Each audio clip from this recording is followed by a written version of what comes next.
Both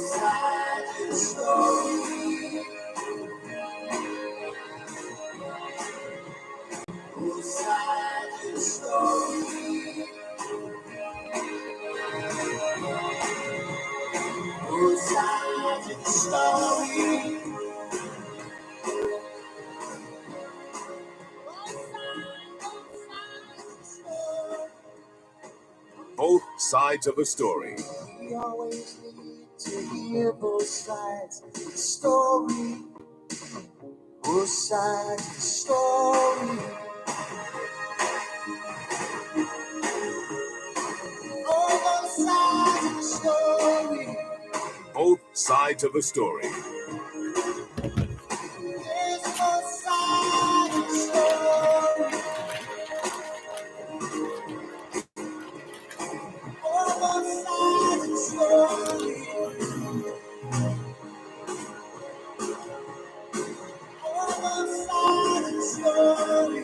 Both sides of a story. Both sides of the story. Both sides of the story. Both sides of the Lessons in my life. Peter Tosh, please.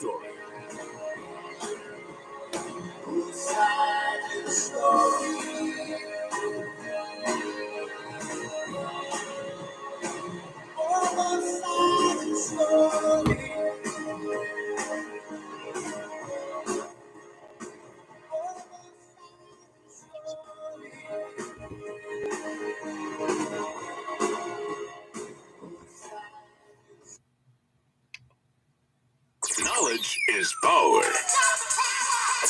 Class is in session. Power 106. Lord, make a regular man out of me. This I would like to be. Braver, bolder, just a bit wiser because I am older.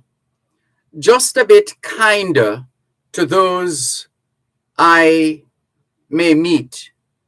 Just a bit manlier, taking defeat.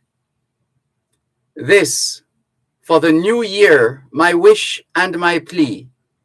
Lord, make a regular man out of me. This I would like to be just a bit finer, more of a smiler and less of a whiner. Just a bit quicker to stretch out my hand, helping another who's struggling to stand. This is my prayer for the new year to be. Lord, make a regular man out of me.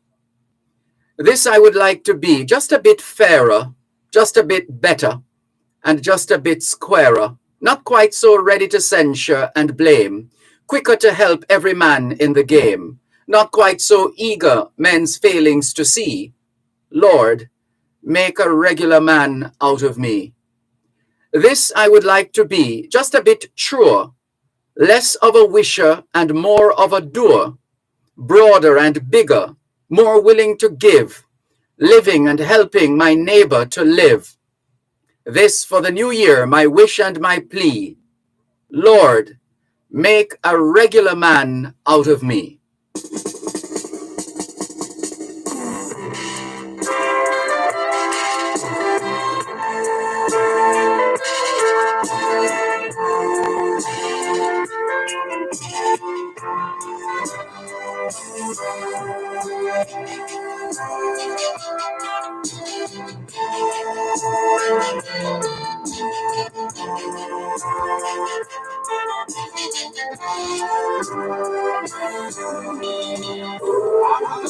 Some lessons in my life, lessons in my life.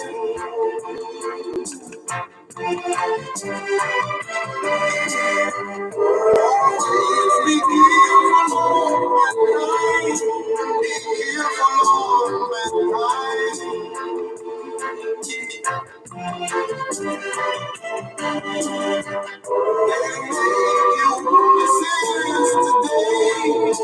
tomorrow they change their mind.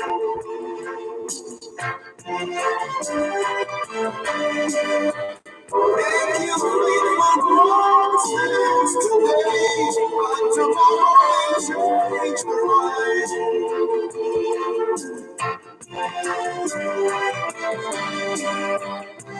But I'm an awful man. I love awful people. I'm a progressive man and I love progressive people.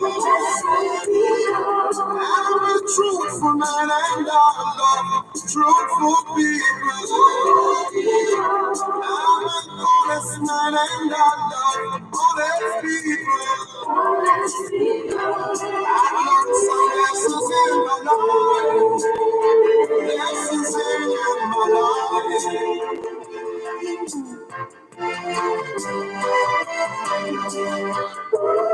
Always be careful of my friends.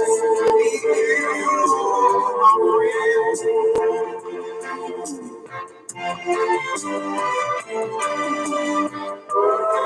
Money can make friendship end. It makes friendship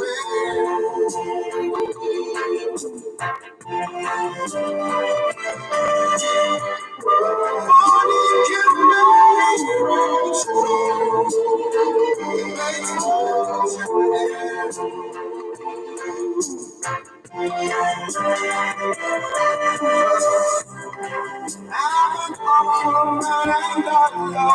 Awful people.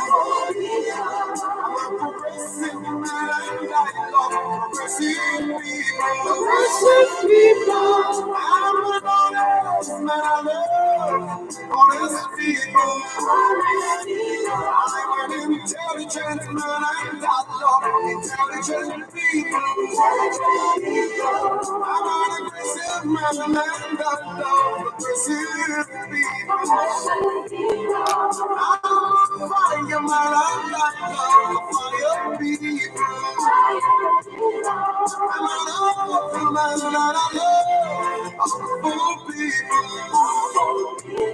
I'm an intelligent man. And I love intelligent people. 2021 to 2030 is the International Decade of Healthy Aging, the International Decade of Ecosystem Restoration, the International Decade of Ocean Science for Sustainable Development, and the Decade of Action for Road Safety. It's the 13th day of the 10th month of 2022, the International Year of Sustainable Mountain Development, the International Year of Basic Sciences for Sustainable Development, the International Year of Glass, and the International Year of Artisanal Fisheries and Aquaculture.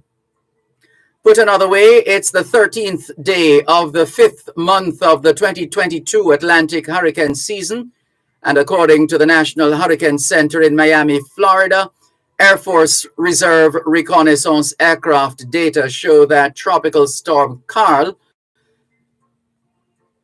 is finally beginning to move southeastward.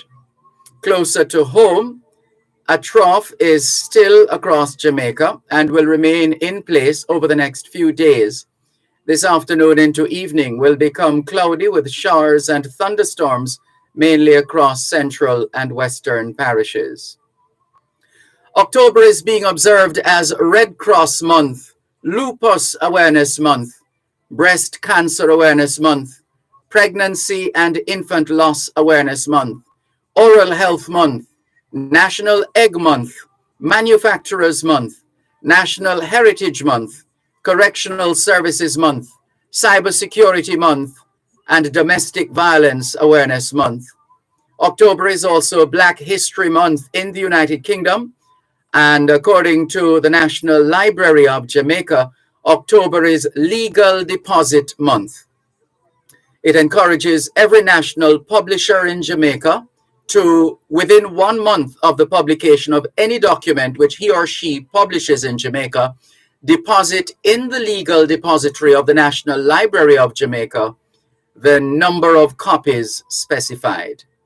It's International Day for Disaster Risk Reduction and International Migratory Bird Day, with particular reference to Mexico, Central and South America, and the Caribbean.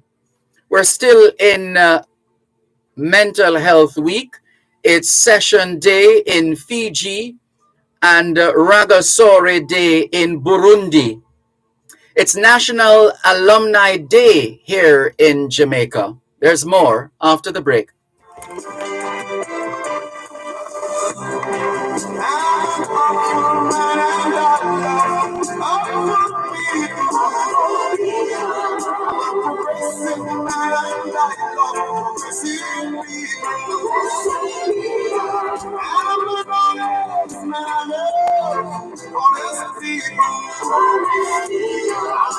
Intelligent man, I got love. Intelligent people.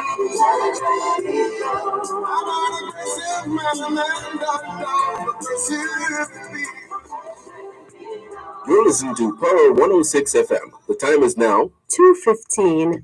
Importers, the Jamaica Customs Agency is reforming its clearance process, making it easier for you to clear your non-commercial and small value items using our simplified declarations. You will be able to clear your goods without physically visiting the port or a warehouse for customs inspection, making your clearance experience even better. The pilot begins October 2022 across all marine public bonded warehouses. For further details, email Jamaica Customs at contactlessclearance@jca.gov.jm or telephone 876-922-51408. We're here to serve you. Jamaica Customs, keeping our customers in focus.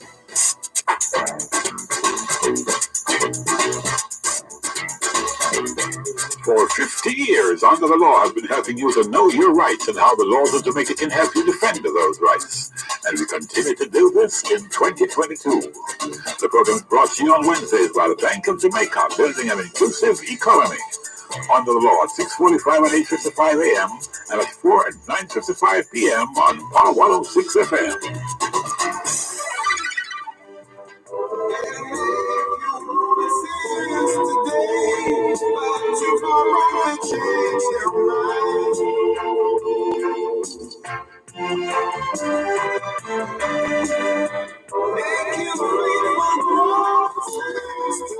Hoy es jueves, el 13 de octubre de 2022, y les saludamos en cualquier parte del mundo que nos están escuchando en este momento.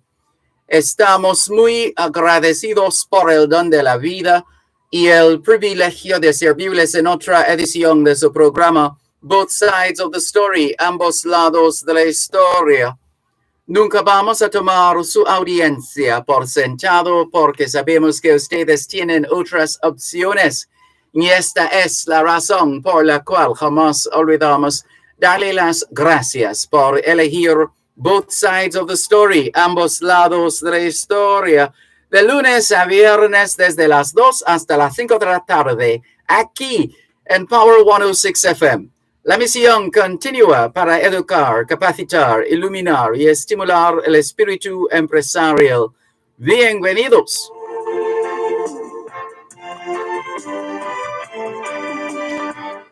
C'est jeudi le 13 octobre 2022 et nous vous saluons tous qui nous écoutez où que vous soyez dans le monde. Nous sommes reconnaissants du don de la vie ainsi que du privilège d'être votre service pour une nouvelle édition de votre programme Both Sides of the Story, le pour et le contre. Nous ne considérons pas votre fidélité comme l'un de soi parce que nous savons que vous avez l'embarras du choix. C'est pourquoi nous n'oublions jamais de vous remercier de choisir d'écouter Both Sides of the Story, le pour et le contre, du lundi au vendredi de 2h à 5h de l'après-midi sur notre antenne Power 106 FM. Nous continuons notre mission d'éduquer, d'habiliter, d'éclairer et d'encourager l'esprit d'entreprise. Bienvenue.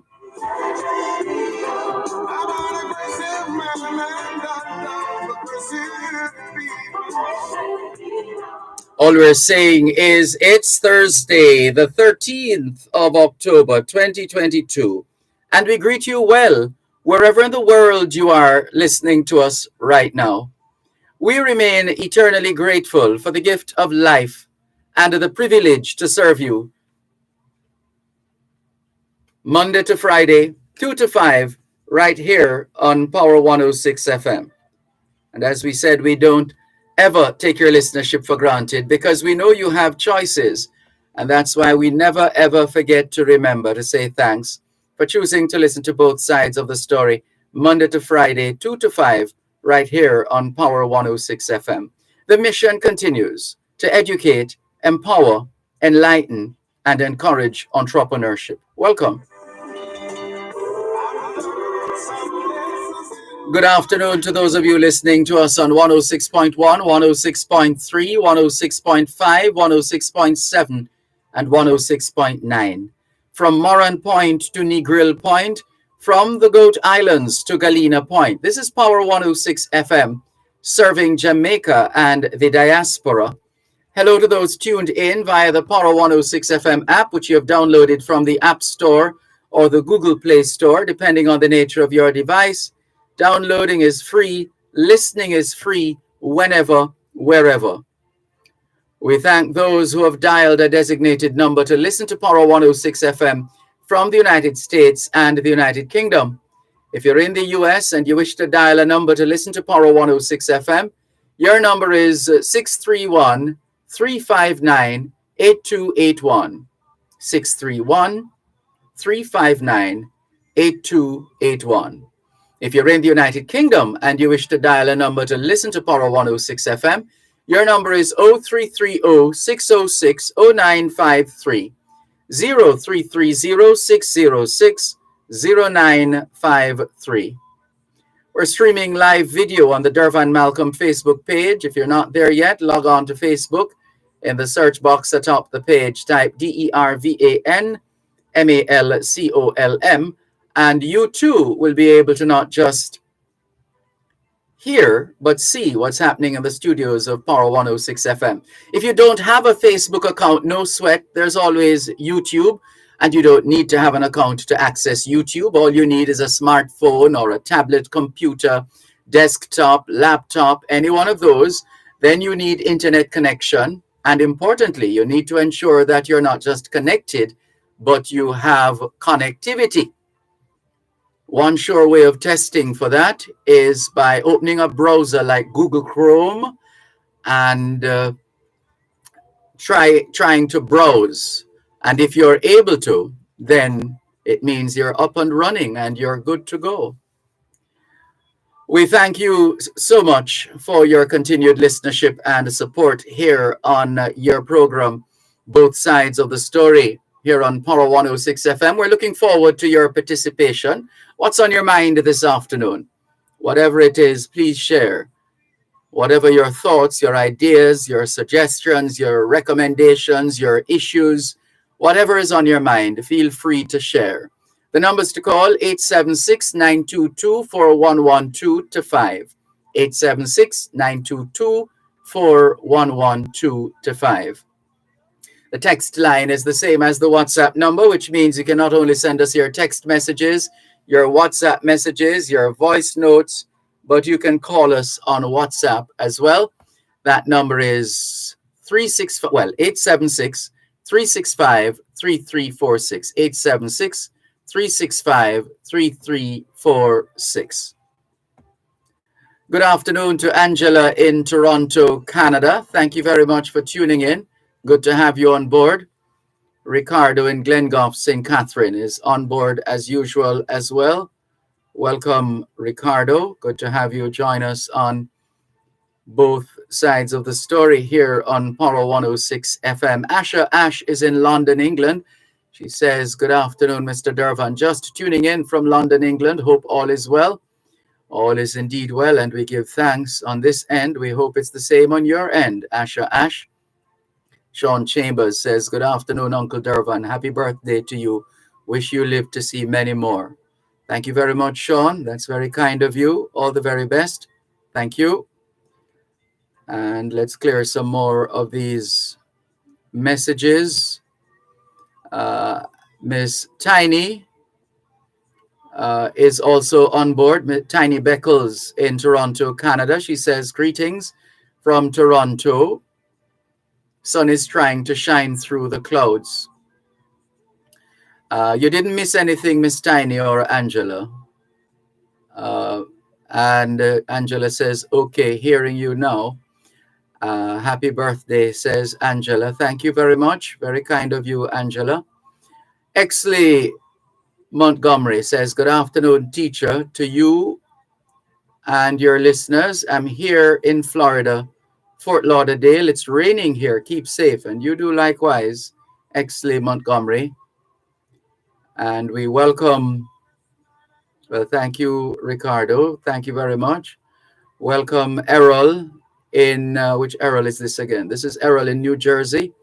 Good day, Dervan, and greetings to the listening world. Thank you very much for tuning in and making it both sides of the story here on Poro 106 FM. Errol, good to have you on board. Welcome. Thank you. And let's see.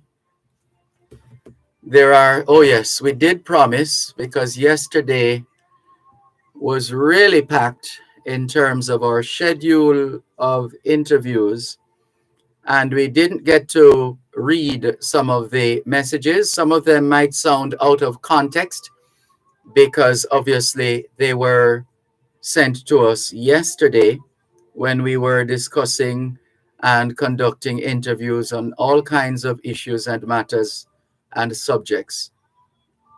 So bear with us in that regard. But you know how it is. We never want to have a situation where you go out of your way to communicate with us and you're not allowed, or you don't have access to the platform for one reason or another. Right, so here is GM. I think we read this one. I think we started reading it yesterday and then we had to end the show. We had to wrap. Let me see. Yes, we read that one in its entirety yesterday. So let's move to this message from H. Morgan in Birmingham. Did we read this one before? All right, let's go. Good afternoon, Dervan. I was reading in the Observer yesterday, and by yesterday, this person, H. Morgan, means Tuesday, where a police officer was giving a talk at a school in St. Elizabeth, and the situation mentioned was not serious. This begs to ask the question, what is going on with young people of today? But being a Jamaican, I have to focus on my country youth. As mentioned by the officer, the amount of drugs and weapons, including guns, being taken into schools by students. It was even mentioned that older students gave these weapons to the younger ones to take into school. The officer went on and said that some parents know what their children are doing and turn a blind eye. But the more disturbing part is where school officials are tight-lipped on these situations just to protect their image. And as the officer stated, it's not just the children from poorer backgrounds, it's also children from well-to-do parents. I find this quite disturbing and can understand when a minister once said that schools were producing criminals. I was not in agreement with that saying, but given the revelation from the police, I can now see why such a statement was made. And according to the police, it's a ticking time bomb that can explode anytime. This is a sad, sad situation, says H. Morgan in Birmingham. He sends us a rejoinder to say the other thing I noticed when I was visiting Jamaica a few weeks ago is the Jamaicans were coupling that the government gave the Chinese all the jobs to repair the roads and they were left out. Now they are giving the jobs, or given the jobs. People are stealing the materials and selling it. I was approached by one worker with 9 bags of cement asking me if I wanted to purchase them. When I investigated where he got them from, I found out it's the cement which was to be used on the roadway. As a society, how can they prosper? As I always asked, why some Jamaicans settle to be the tail and not the head? How can the country be better when we have some who are hell-bent on bringing the country down. Thank you for your messages, H. Morgan in Birmingham. Patrick, otherwise known as Jamaica Love, says, Happy Wednesday. This was yesterday. Happy Wednesday, Sir D. In class, sir. And I think Patrick was asking for the Zoom details for the 20th anniversary celebration of Fury. And that is scheduled for Saturday. All right, we'll try to send the information to you, Patrick, otherwise known as Jamaica Love. Thank you for your message. Crocs in Black River says, Greetings. It is a contradictory, or it is contradictory that gangster music is being banned, yet you have a convicted murderer churning out the same kind of music from a prison cell on an almost daily basis. Prove that you're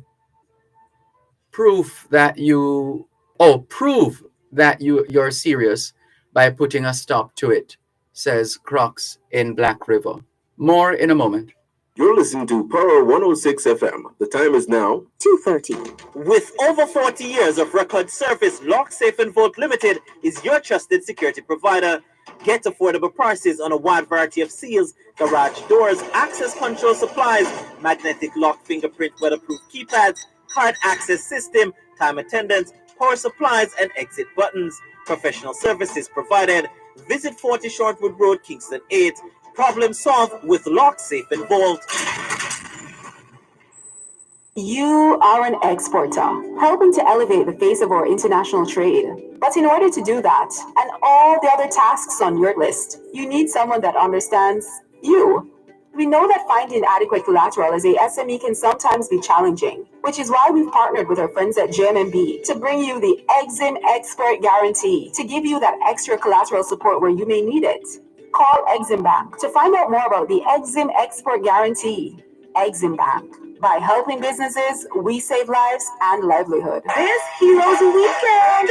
Party with Bay Frequency's Heroes of Reggae Salute. We're blazing the music of our island, mixed by the masters, Arif Supercoop Cooper, Jonathan Dakers, and DJ Deli. It's a musical salute to the heroes of reggae. Powered by Smirnoff Vodka, the world's #1 vodka. You must be 18 years or older to drink. Drink and party responsibly. Party live from 9 p.m. to midnight with your host, Nisha Yen, in our Zoom VIP Watch Yourself area. And tune in on Fame 95 FM, 692 FM, Radio Jamaica 94 FM, and on RECV, on Round Media, and on Mixcloud at Fame Frequency. Fame Frequency Hero Salute, Saturday, October 15. See you there.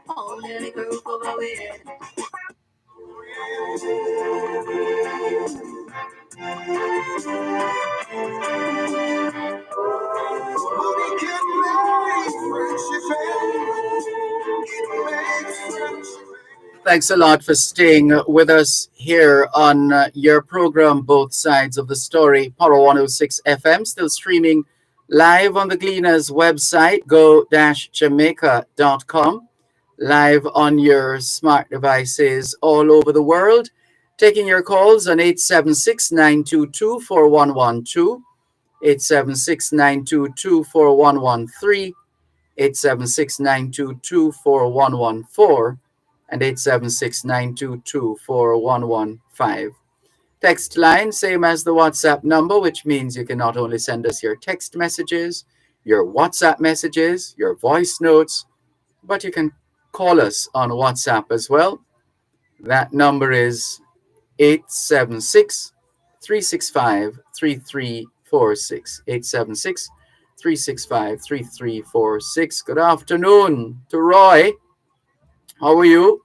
Thank you very much for the greeting. All the very best. Thank you for tuning in as usual. Hello to Calvin in North York, Ontario, Canada. Always good to have you on board. Thank you very much. Here's another message. Good afternoon, Mr. Malcolm. I would like to know officially, how long can a permanent green card holder stay out of the U.S.? Stand by. Oliver Longstad is going to help us to answer these questions during your legal corner, which is scheduled for 3:30 this afternoon. So stand by for that. The listener who sent us this message of inquiry, stand by. And as soon as your legal corner gets going, we'll be sure to put your question to Oliver Langstad, who is sitting in for Delia Walker Huntington this week. Here's another one. Good afternoon, Mr. Malcolm. All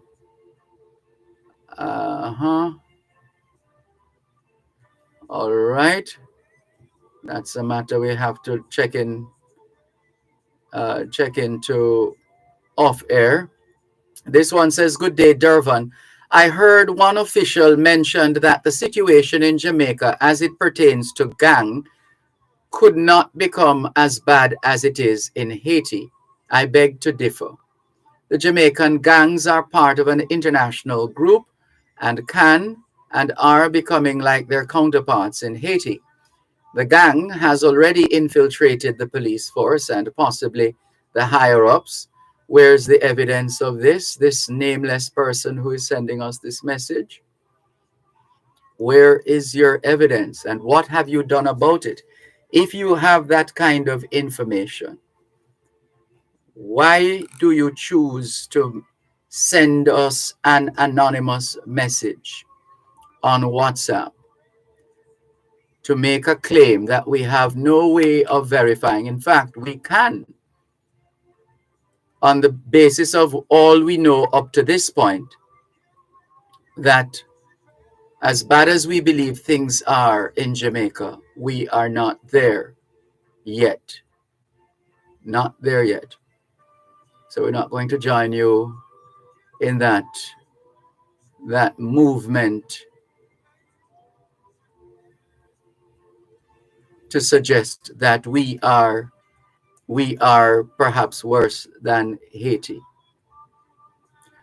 And you go on to say we need to stop our delusional thinking and act before it gets worse. Well, you need to provide data, evidence. And if you have information on people who are gangsters who have infiltrated the police, you are complicit and should be held as an accessory to that situation. Otherwise, you are making baseless statements. Thank you very much for your message. Good afternoon, and thank you very much, Eunice Beckford. I just got the message from Vivette Malcolm. I graciously accept your birthday wishes. Thank you very much, and all the very best. Take care. Continuing with more on your program, Both Sides of the Story, Poro 106 FM, still streaming live on the Gleaners website. June in Norway. Hi, Miss June. How are you? She says, happy birthday to you from June and her husband. Thank you very much, Miss June in Norway. All the very best.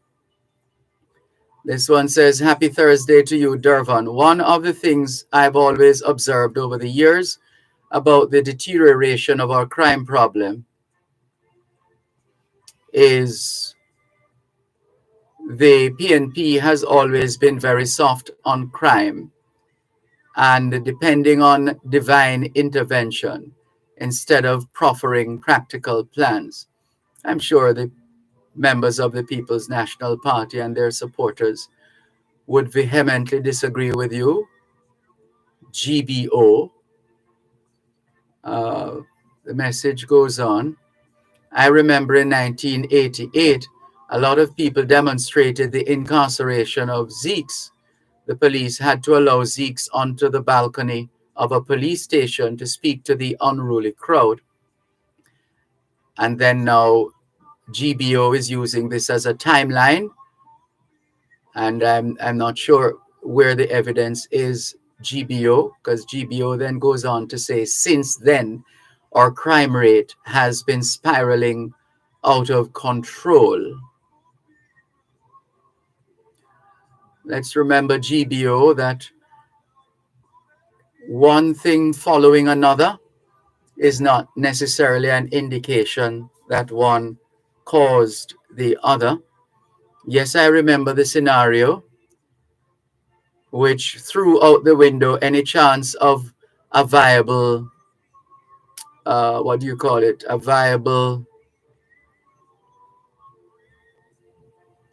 Uh, a viable identification parade scenario. It just based on what the police did by allowing the individual onto the balcony to show that he wasn't dead, he wasn't killed, that he was still alive. So GBO is suggesting that since then our crime rate has been spiraling out of control. He goes on to say in 2010, after the Tivoli incursion, Rocky Meade, then leader of the army, asked for extension of curfews. He explained that when you go to a doctor and getting treatment for a sickness, you shouldn't stop until the sickness is totally eradicated. He went on to say that if you stop treatment halfway, the sickness will get numb and therefore harder for the application of the original treatment to have an effect in the future. The PNP voted against the extensions of curfews. It was the first time since 1988 the security forces were able to drive the fear of God into the criminals, yet the PNP voted against it. The only reason I can surmise for the continued vote against harsh penalties against criminals is that they know if the JLP resolves the issue of crime, they have no chance of getting back into power. Well, up to now, the jury is still out on the stewardship of national safety and security in Jamaica by both political parties. None, and sometimes you hear them trying to narrow it down to this percentage and so on. None of the political parties up to this point have been able to, in a significantly consistent way, drive down especially those murder numbers and give people a greater sense of safety and security. Neither party has succeeded in that regard. That remains a work in progress. Thank you very much, GBO, for your message. All the very best. Good afternoon to Lulin Bailey. Mr. Bailey, how are you, sir? I trust I find you well. Let's go to the phone lines, 876-922-4112-5. Good afternoon. Thanks for calling. Hello. Good afternoon, Mr. Dervan. Good afternoon. Yes, sir. One of my main reasons for calling today is the debate within the Jamaica space with the Broadcasting Commission plan to ban certain type of music. I'm listening. Yeah, and I get to understand that there is a lot of people who is against it, but I think the Broadcast Commission is late. They're late. You know, this should be implemented long time ago. Our nice reggae music that we love has gone to the dog. It has gone to the dog. You know, recently I was reading in a paper where in Guyana, you know, there's a big war in Guyana between the government and the opposition because they bring, I think it's Pice and somebody by the name of Skilly. But careful how you're calling names unless you're absolutely sure, or maybe you were at the concert yourself. I wasn't at the country, but I read it in the Yes. paper. Right. I read it in the paper, and the opposition leader, Mr. Norton, was saying that why is it that the government chose the worst of reggae music to bring to degrade and disgrace the country? But can you realize what is being done in a strange sort of way? You're helping that very monster to slay by virtue. This is why one of the points we made yesterday, to say try as much as possible to spend less energy on the trees that we are unable to bend at this stage of their development. We're wasting time in that regard.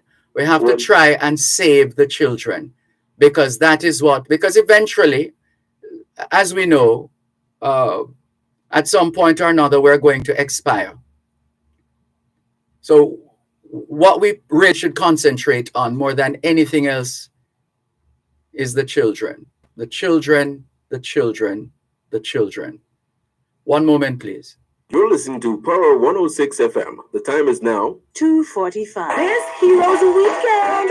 Party with Bay Frequencies Heroes of Reggae Salute. We're blazing the music of our island, mixed by the masters, Arif Supercoop Cooper, Donovan Dacus, and DJ Deli. It's a musical salute to the heroes of reggae. Powered by Smirnoff Vodka, the world's #1 vodka. You must be 18 years or older to drink. Drink and party responsibly. Party live from 9 p.m. to midnight with your host Nisha Yen in our Zoom VIP Watch Yourself area. And tune in on FM 95 FM, Hits 92 FM, Radio Jamaica 94 FM, and on RETV, around social media and on Mixcloud at Fame Frequency Hero Salute, Saturday, October 15. See you there.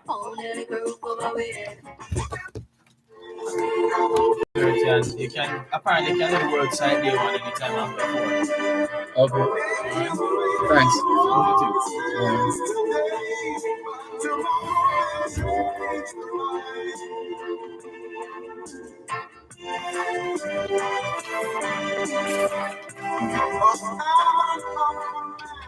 Thanks a lot. Yes, sir. Thanks for holding. So let us, as we said yesterday, and we have said over the years, let us try and build the resilience of our children, to put our children in a position, to ground them, to put them in a position when they will know foolishness when foolishness is out there. They will know the difference between wrong and right. And if we're able to do that, then chances are they perhaps won't even look in certain directions when it comes to musical output. Mr. President, sometimes it doesn't matter how good you grow your kids, when they go out there in society, they gravitate to the wrongs. Yeah, but look at the society. It's worse than it was when we were children.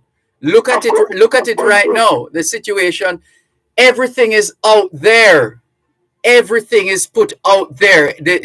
That which is crass and crude and degrading, everything is out there in the environment. So the children are constantly having to interface, interact, or cohabit with people who are set in their ways as to the direction in which their lives have taken and is going, sliding away. And they're clearly looking to take the children along with them. And that's why I'm saying, those of us who mean our children any good, those of us who regard ourselves as being men and women of integrity, let us help to strengthen, to bolster, to build the resilience of these children, so that when garbage and trash is being spewed out there, they will know exactly what to do. Just put in their earplugs and shut out all of that mess, and get on with it and continue reading a book or solving a math problem or something.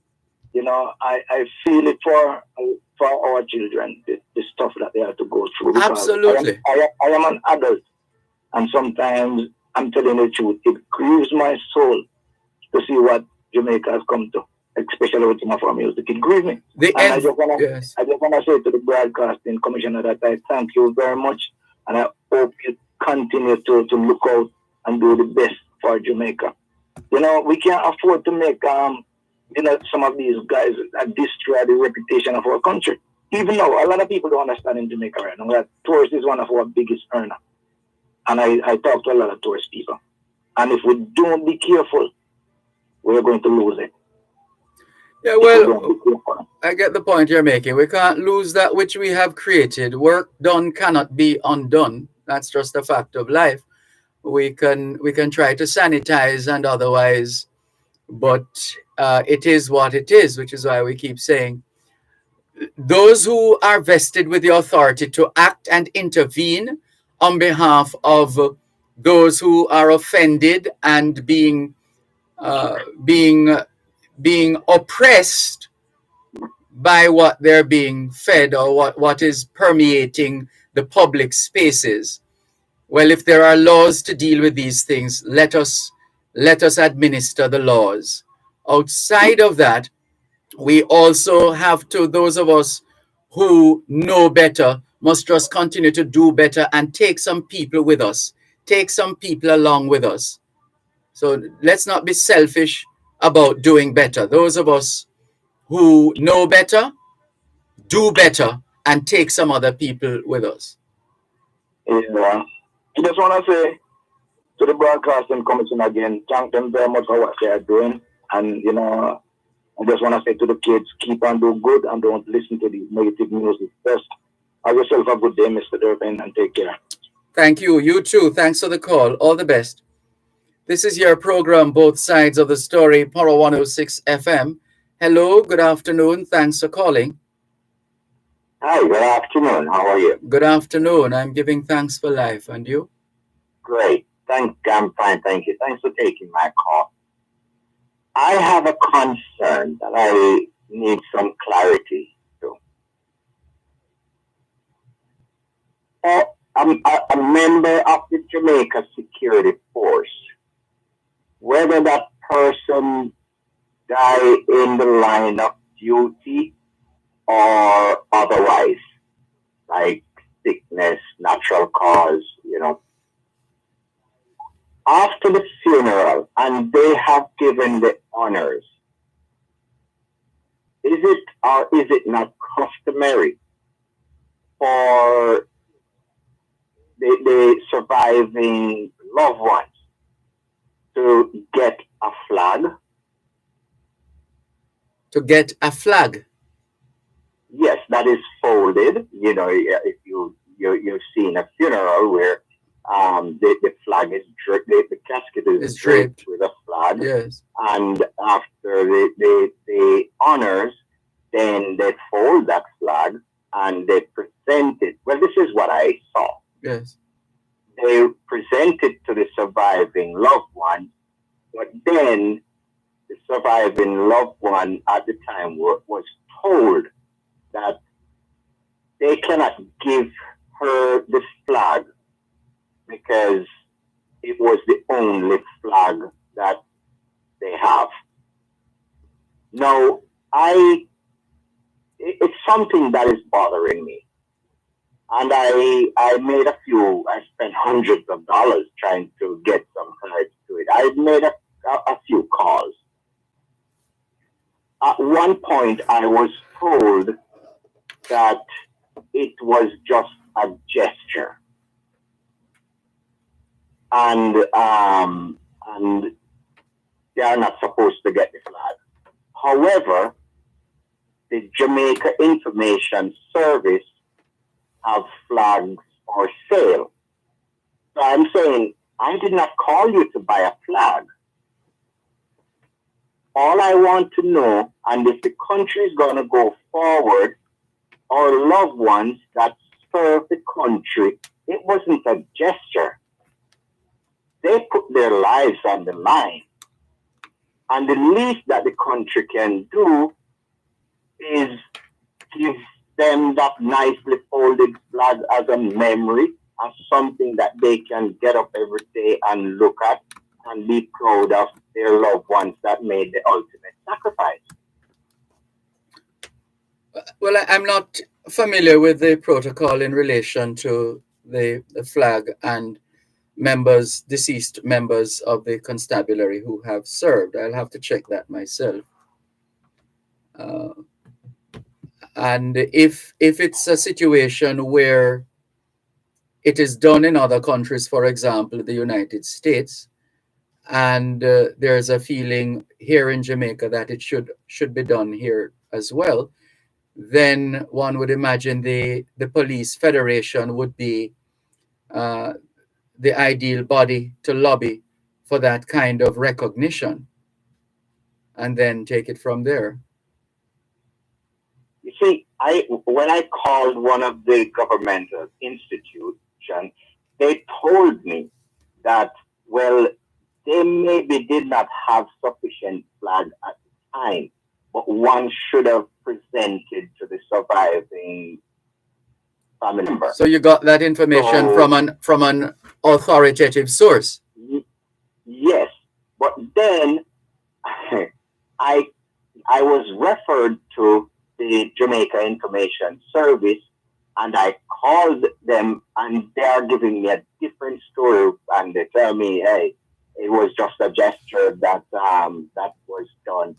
And, it's just a runaround that I'm trying to figure out, okay, if it's not customary for them to do, it is something that would have meant a lot to the surviving members, and if they can look into it and lobby for it, or put some funds in the budget to buy some flags and for that purpose, however way, but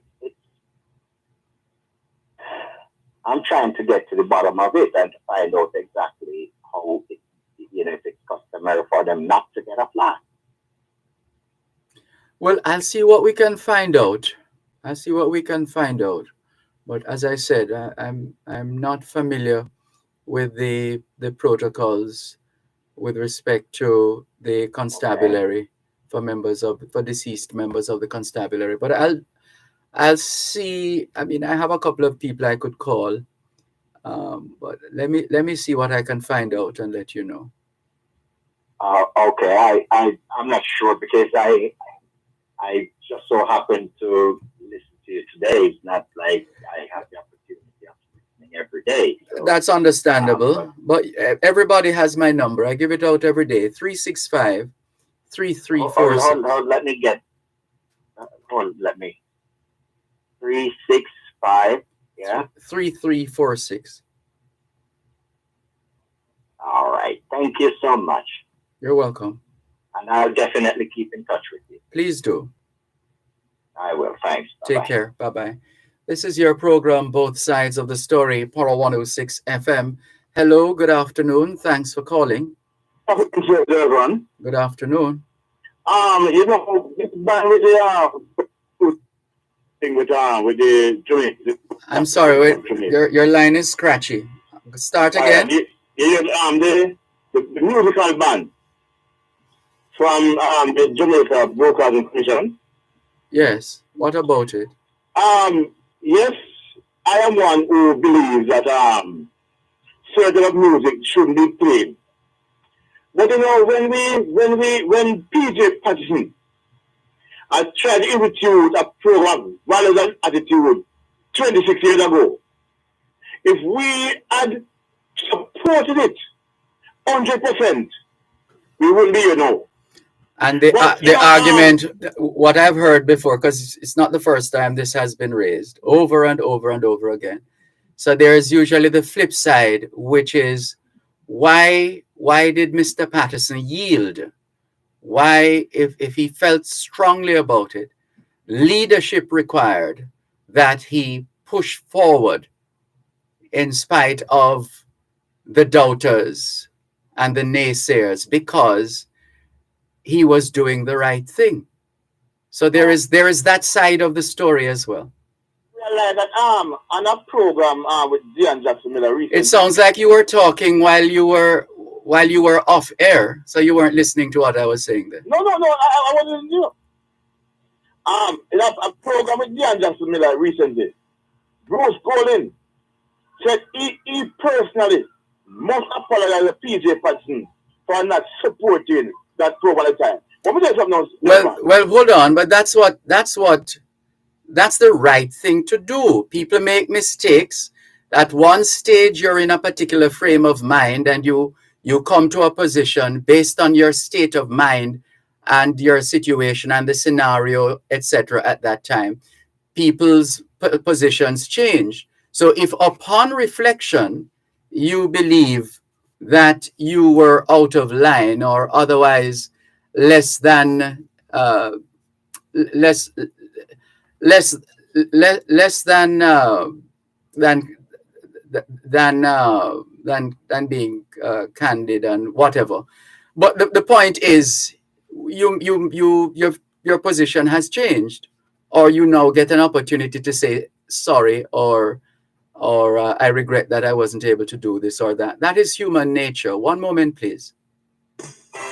Coast to Coast Concrete, the high quality concrete for fencing, roofing, foundation, and road surfacing.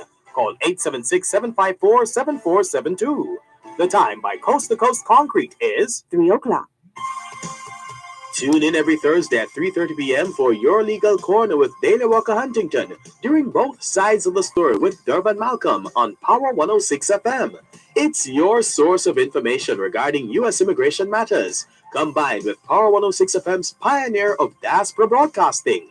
Call in with your U.S. immigration queries and concerns on 876-922-41125 or send a text or WhatsApp message to 876-279-8598 and get the answers you need for your U.S. immigration questions. That's Your Legal Corner with Dana Walker Huntington, Thursdays at 3:30 p.m. during both sides of the story with Dervan Malcolm, only on Power 106 FM.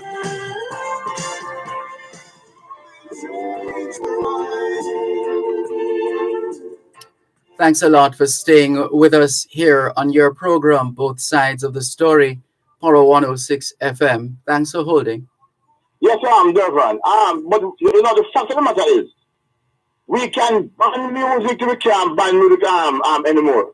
Once the family structure, once we don't tell our children right from wrong and teach them certain things, that's what you are saying, we will not get rid of what we want to get rid of. Because when our children go into the outdoors, even the music is played at home, if you don't tell them to be careful what you listen to be careful what you say, then when they go outside, they are evil influence. And we've been arguing. Yes, I'm saying, I concur with you. Because we watch one of the most violent shows that you come on, the cartoons are very violent. But yet still, man, once you go and ban the cartoons, it's free to television. So if the parents are people who have goodwill, don't try to instill certain values and attitudes in our children, then we're going nowhere fast. The next point now, Dervan. Recently, the Prime Minister went to Parliament and ordered the demolition of some structures over at Portmore that he said people building on lands gain through criminality. Whenever people hear about criminality in this country, they tend to support anything at all what come after it. But you know that there is evidence of that, right? Yes, evidence or not. Okay. Evidence or not. What I'm saying, our government, since the Prime Minister could have gone there after the day after the demolition, and since he could have gone to Parliament and choose it and said, people, come and talk to us. Let us work out something for you. He could have done the same before it must be in place. Well, such is the nature of leadership and having to weigh the variables and the inescapable political undercurrents. so that you make a decision. And this it comes on. There are different styles of leadership. As I've always said on this program, there's only one way to lead, and that is by example. And you will find that if you're not careful as a leader, if you're not careful, well, you first of all have to be measured. You have to be you have to you have to be discerning. You have to have that sense of implications of your decision, etc. And you might want to seek counsel as well before you make certain decisions and certain announcements. Invariably, what tends to happen is that if you make a decision and on the face of it, it appears to have backfired, or on second thought, you're thinking, but you have offended potential voters or electorate, then now you try to backpedal to recover what you would regard as lost ground.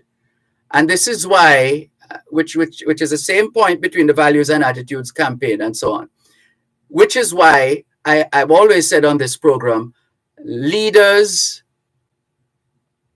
live and die by the decisions that they make, by the choices that they make. And that death doesn't necessarily mean the final death, but in terms of wherever their initiative or actions take them. So it's just a fact of life. Mr. Malcolm, yes. I am saying, yes, I know the government acted illegally, and that is what reached Andrew Holness that Thursday evening. So who is taking the government to court? Who is isn't the People's National Party representing people who feel they have been wronged? Isn't that what is happening now? Yes, it is happening. Yeah. So the justice system that's why the system is there. Hello? Yeah, I'm here. We know Andrew Holness. And if Andrew Holness is an order from the court, but they were structured to be demolished. We have all of that peace and parliament. We're not hearing you clearly. Your audio is distorted. I'm saying, because we know. Still distorted. Still distorted. Hello? No, the quality has deteriorated terribly. Hello? I hear you trying to say hello through some humming buzz. Well, you're over-modulating now. Your volume is going through the roof. All right, I'm saying. Yes. We know Andrew Holness. What does that mean? What does that mean? We know who the type of person is. What kind of person is Prime Minister Holness? A person who likes to show and like the PR stuff. Oh. So if Andrew Holness had gotten permission from the courts, he would have all of that paper in Parliament as a CTR and that permission to manage his land. It was the wickedest and the cruelest Prime Minister Jamaica has ever seen. Hello? Cry, sir. Hello? What I'm going to cry. If I talk about, I don't want no political mileage, more legacy, because he has realized that his mileage, political mileage, have been eroded. Which politician doesn't want political mileage? Find a politician, and I'll tell you that is a liar. Which I'm saying to you, which politician in the history of politics in the world would do otherwise? Andrew Holness yesterday said that in a political marriage, in a legacy now. Yeah, but we all know that is just one of those things. When the business of ribbon cutting is not new in Jamaica, the business of telling people what you did and how many houses you built and how many of this, that happens all over the world, because this is how politicians seek to maintain their relevance and to justify their election. So there's nothing foreign about that. There's nothing shocking about that. Why are you shocked as one who is so steeped in the politics? That shouldn't shock you. Yesterday, that he got looking in the political marriage. He said it. And what? Yeah, and what? And he also said that he's not going to leave Jamaica the way he come and see it. And he's correct, because we have never seen so much people in murder in this country. And there you go with the murder card. You know, there are people who are actually mourning in this country. There are people who are mourning. And here you go with the partisan politics now, playing the murder card, as if any one individual or any one political party, as we said earlier on, neither party has been, up to now, neither party has been successful in their management of national security and safety in this country. We are yet to see a successful or a manifestation of success in that area. So there's nothing to jump up and shout about, John. People are dying. There's nothing to jump up and shout about. And to weaponize the fact that people are being murdered in this country. Look here, Dervan. Let me be fair. I'm not hearing you clearly. The deterioration has started again. All right, listen carefully. The Prime Minister told us that he's going to make Jamaica safe, and he's not doing it. How many politicians have said they're going to do something and it actually happens? Huh? How many politicians have done? People won't take you seriously, you know, John, if that is the line of argument that you take. It just doesn't make any sense. You're behaving as if you are a political virgin. Quite frankly. You are behaving as if you're a political virgin. No, you Dervan. Huh? No, you are behaving as if you're a political virgin, and you're not. When a man tells me I do something, and that is why we have elections, John. That is why we have elections, and the people of this country continue to vote, even in dwindling numbers. So I understand your politicking, but it must make sense, John. The politicking that you do moving from station to station. You have a freedom to express yourself, right? And make whatever point you want to make. But don't come behaving like you're a political virgin. That's all I'm saying. Because you're not. Dervan, when a man tell me that he's going to do this, and then I see the opposite, I must talk to him about it. Yeah, but so now you must say to your leader that these are the reasons why I do not like, because you clearly don't like Andrew Holness's. I don't know if you don't like him personally or just based on his actions. I'm not sure where your dislike comes from. But what I'm saying to you, say to your leader, these are the reasons why I am not fond of Andrew Holness. So let me tell you something, my leader, Mark Golding. If you say you are going to do something, you make sure you do it. Otherwise, you can't count on me for my support. And this is how you hold politicians accountable. That is why I want you to run, to be holding Andrew accountable. I want you to do it. I want to do it. That's the corruption in this country. I can't help you. I can't help you if you don't listen to this program often enough. I can't help you. I can't help you. And when you listen, John, you must. I can't take responsibility for what you hear, because you hear what you want to hear, and you throw away the rest. You just take from it what you want, and that is fine. But you have to recognize that that is not That is not the way to go. Then I reported breakout of 7 cases of cancer. I'm not hearing you. I'm not hearing you. Right. Then I reported of 7 cases of cancer in Manchester and St. Elizabeth. Where's that information? Huh? Where did you get that information? From doctors in the hospital. No, but you see, you have to do better than that, John. Surely. I've heard you on radio before doing that, you know. I've heard you do it with education. You have done it with education and some other areas. I've heard you. I listen very keenly.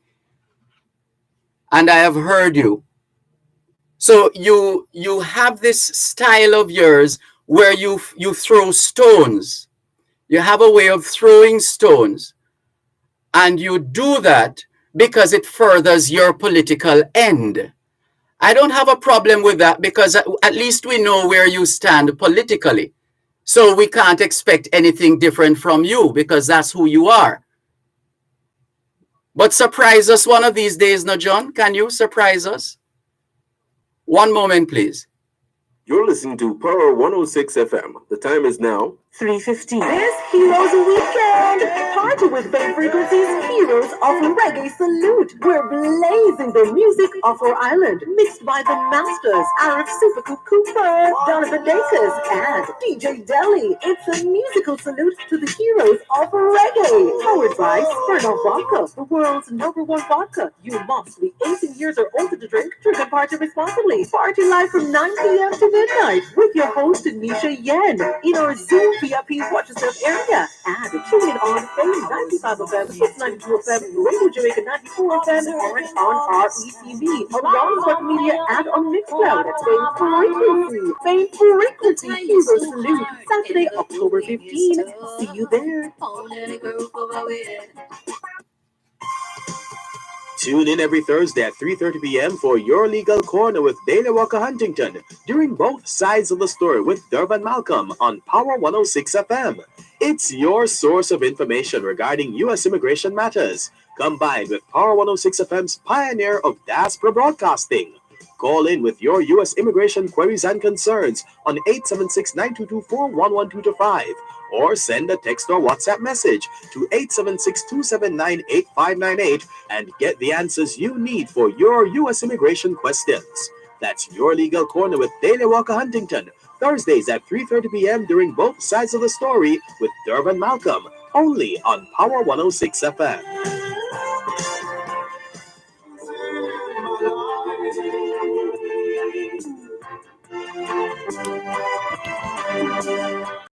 Thanks a lot for staying with us here on your program, Both Sides of the Story. Power 106 FM. Is John still there? Hello? Well, I'm still. Yes, let's see if we can wrap because we have a couple of people waiting. I don't have a picture coming up. Dervan? Now the audio again. Come again. Hello? You hear me? A little. Go ahead. All right. We need an audit in Jamaica of all the positions who have obtained certain amount of land, especially since 2016, because it cannot be that you can people fence off land and then the years about feed them it. And I have a poor man who sees some idle and I'm going to house to build. You got build pallet and go and bulldoze it. I'm going to love you, my brother. Yeah, thank you. Take care. This is your program, Both Sides of the Story, Power 106 FM. Good afternoon. Thanks for calling. Pleasant good afternoon to you, Mr. Dervan. Good afternoon, Dr. Wiles. How are you? Oh, man. Oh, you just know the voice. I heard it's your birthday, and I just wanted to call and say happy birthday to you. Happy birthday to you. Happy birthday, Sir Dervan. Happy birthday to you. And many more for myself and Cookie in Toronto, Canada, and Sunshine State, Florida. Oh, that's very sweet of you, Dr. Sharon Wiles. What a joy. Thank you so much for that. I needed that. I know. That's why I did it. I figured that would change the pace and then you put a smile on your face. Thank you very much. So you Thanks, continue to brother. travel the world, eh? Yes, Doing sir. good work. Amen. Well Amen. done. Thank Well you so done. much. Thank you too. Take care. God bless you. Bless you too. Take care. All the best. Listeners, that's another outstanding Jamaican in the diaspora, Dr. Sharon Wiles. She wears so many hats, from being a missionary. I refer to her as a missionary. She does a lot of, um, she's firmly rooted and grounded in her church. And she has established the Sharon Wiles Foundation, and they do outreach work right across the region, and I dare say the world. Well done, Dr. Sharon Wiles. Thank you very much. Good to hear from you. All the best. To the phone lines once again. Well, let's prepare you coming up, and I need to find that question we got earlier on. But we need to find that message. I think we have it somewhere here, because that would count as the first message that we need to share with Oliver Langstadt, U.S. immigration attorney at law, who is scheduled to join us on Your Legal Corner at 3:30 this afternoon. So let's stand by for that. In the meantime, more of your messages here on your program, Both Sides of the Story, Power 106 FM. This one says, somebody's having a good laugh at the use of the term. Well, I could. That's the what I thought of, the most appropriate term that I thought of, and somebody's having a good laugh here. Thank you very much for your smiley faces. Your what they call them, smileys, emojis, and MH in Albion, St. Thomas says, "Good afternoon, Mr. Malcolm and all patriotic Jamaicans. I am proud to be in Jamaica on Heroes Day and the privilege of attending the ceremony at King's House with a sense of pride. However, I am concerned that some of the recipients are not something here. Is it concurred? Not, or are not honored. Maybe this is a typo. Are not honored as worthy, in my humble opinion, and therefore could bring the system into disrepute. Good afternoon. Happy Heroes Day, Jamaica. Respect, MH, Albion, St. Thomas." You will always find that, MH, and I could say a lot more on the subject, but I'm afraid that I have to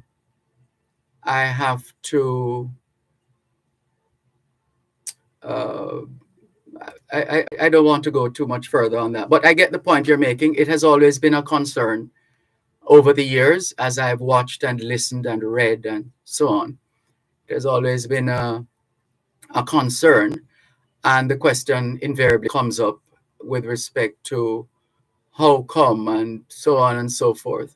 And you're never ever going to get away with that, even if you put up 50 or 5 or 10 people whose integrity is unquestionable and whose service is quite palpable.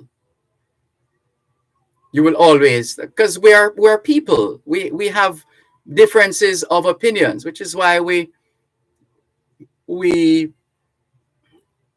as much as we engage John in discussion and conversation and debate and so on, we do so recognizing his freedom to express himself and also to encourage a spirit of questioning things, asking questions of our leaders, asking questions of our systems, our processes. And nothing is wrong with having a dissenting voice. We need those as well. We don't want only people, a society with people who will only say to the emperor, oh, how lovely his suit. And they're all fawning and falling at the feet of the emperor. Oh, wonderful clothes you're wearing. And it took a little boy to say, the emperor is naked. So you don't want people who are going to pretend and put up a facade. You want people who are going to tell you the truth and tell you the facts, as opposed to those who are just happy to be able to, as we say in Jamaica, eat a food. So we can understand the concerns, but there are, and there have always been, genuine, bona fide, committed, selfless Jamaicans who have been honored over the years and are still being honored. There's no question about that. And yes, be critical if we must, and question certain choices if we feel the urge. But in the final analysis,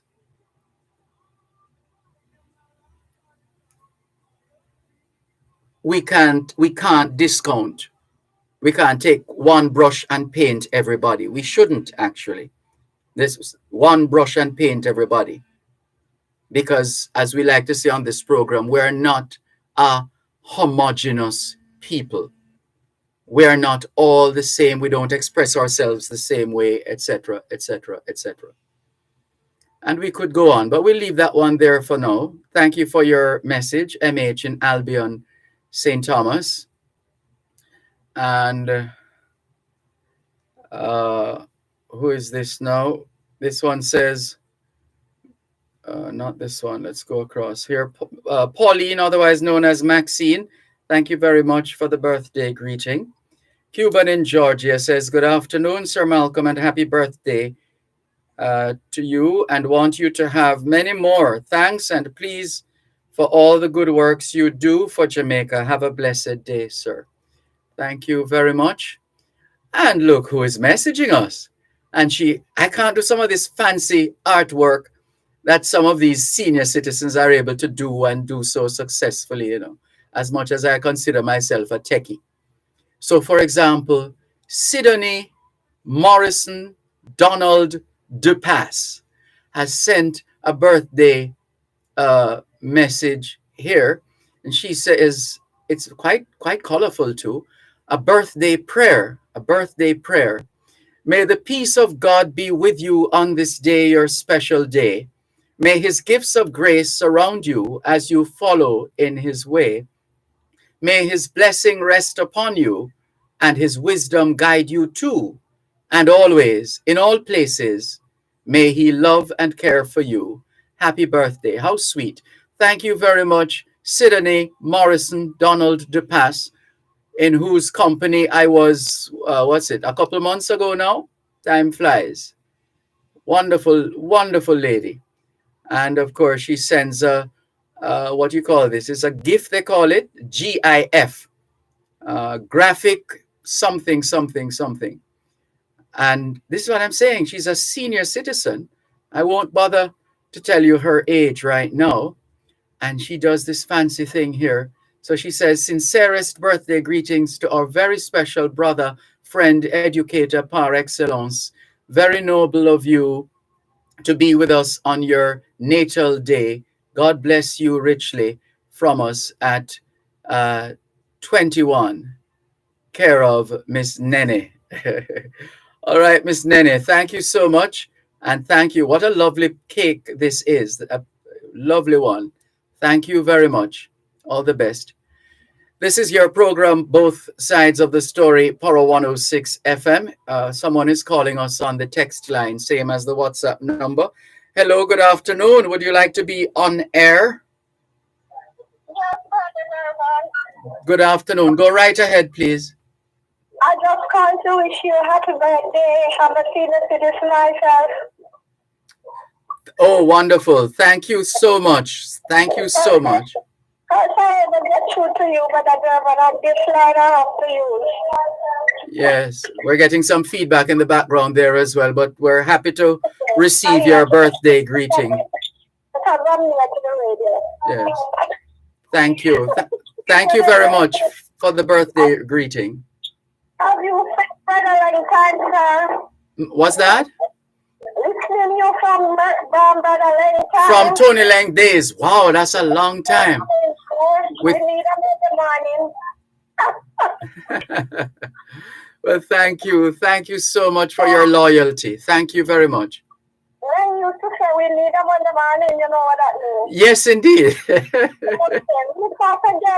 birthday again, sir. Thank you. Thank you so much. All the best. Thanks for calling.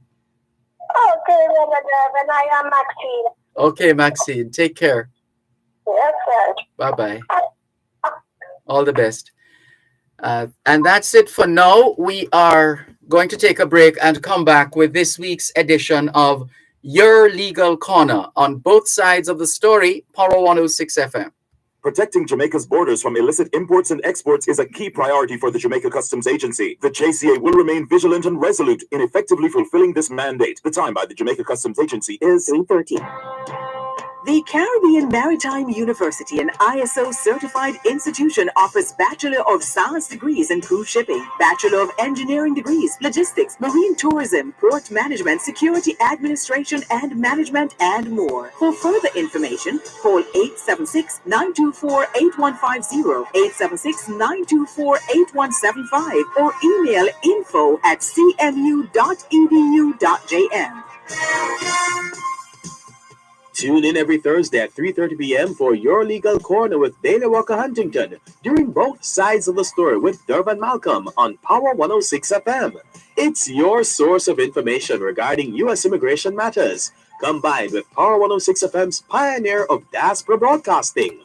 Call in with your U.S. immigration queries and concerns on 876-922-41125 or send a text or WhatsApp message to 876-279-8598 and get the answers you need for your U.S. immigration questions. That's Your Legal Corner with Dana Walker Huntington, Thursdays at 3:30 p.m. during Both Sides of the Story, only on Power 106 FM. Welcome to Your Legal Corner on Power 106 FM, your source of information for all matters regarding U.S. immigration. Call in with your questions and concerns on 876-922-41125. You can send a text or WhatsApp message to 876-279-8598. Time now for Your Legal Corner during Both Sides of the Story, right here on Power 106 FM. Thank you so much for staying with us here on Both Sides of the Story, Power 106 FM, and specifically for the segment we're about to embark on, which is Your Legal Corner.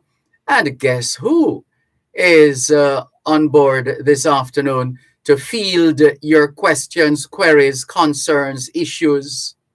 U.S. Immigration Attorney at Law, Mr. Oliver Langstadt. Good afternoon. How are you? Good afternoon, sir, and happy birthday. May you have many, many, many more. I'm good, thanks. Thank you very much, and good to know that you are well. Let's remind our listeners that you can call in and have your questions answered by U.S. Immigration Attorney at Law Oliver Langstadt, and the numbers to call 876-922-4113 to 5, 2 to 5, 876-922-4112 to 5, 876-922-4112 to 5. The text line and the WhatsApp number are one and the same, 876-279-8598, 876-279-8598. And the email address is yourlegalcorner106@gmail.com. That's yourlegalcorner106@gmail.com. And just because this listener was the first to send us a message, before we get into the matter at hand, or matters at hand, Oliver Langstadt, please allow us to put this question to you for starters. And this person says, "Good afternoon, Mr. Malcolm. I would like to know officially, how long can a permanent green card holder stay out of the United States?" That's a good question. Generally, the law says that a green card holder must be physically present in the U.S. 6 months in a calendar year, so they can be outside comfortably with no problem 6 months in a calendar year. If you're outside more than 6 months in a calendar year, but less than a year, there is a rebuttable presumption that you may be intending to abandon your residence, and you may have to explain yourself to the Department of Homeland Security. If you are outside the U.S. more than a year, it's presumed you abandoned your residence and you can have problems. Having said all that, however, if you know you're going to be outside of the United States for a lengthy period of time, there is an avenue to pursue which is called a re-entry permit. And if you apply for a re-entry permit properly with the USCIS, then you can be authorized to be outside of the U.S. for up to 2 years if you are a lawful green card holder. So that's it in a summary.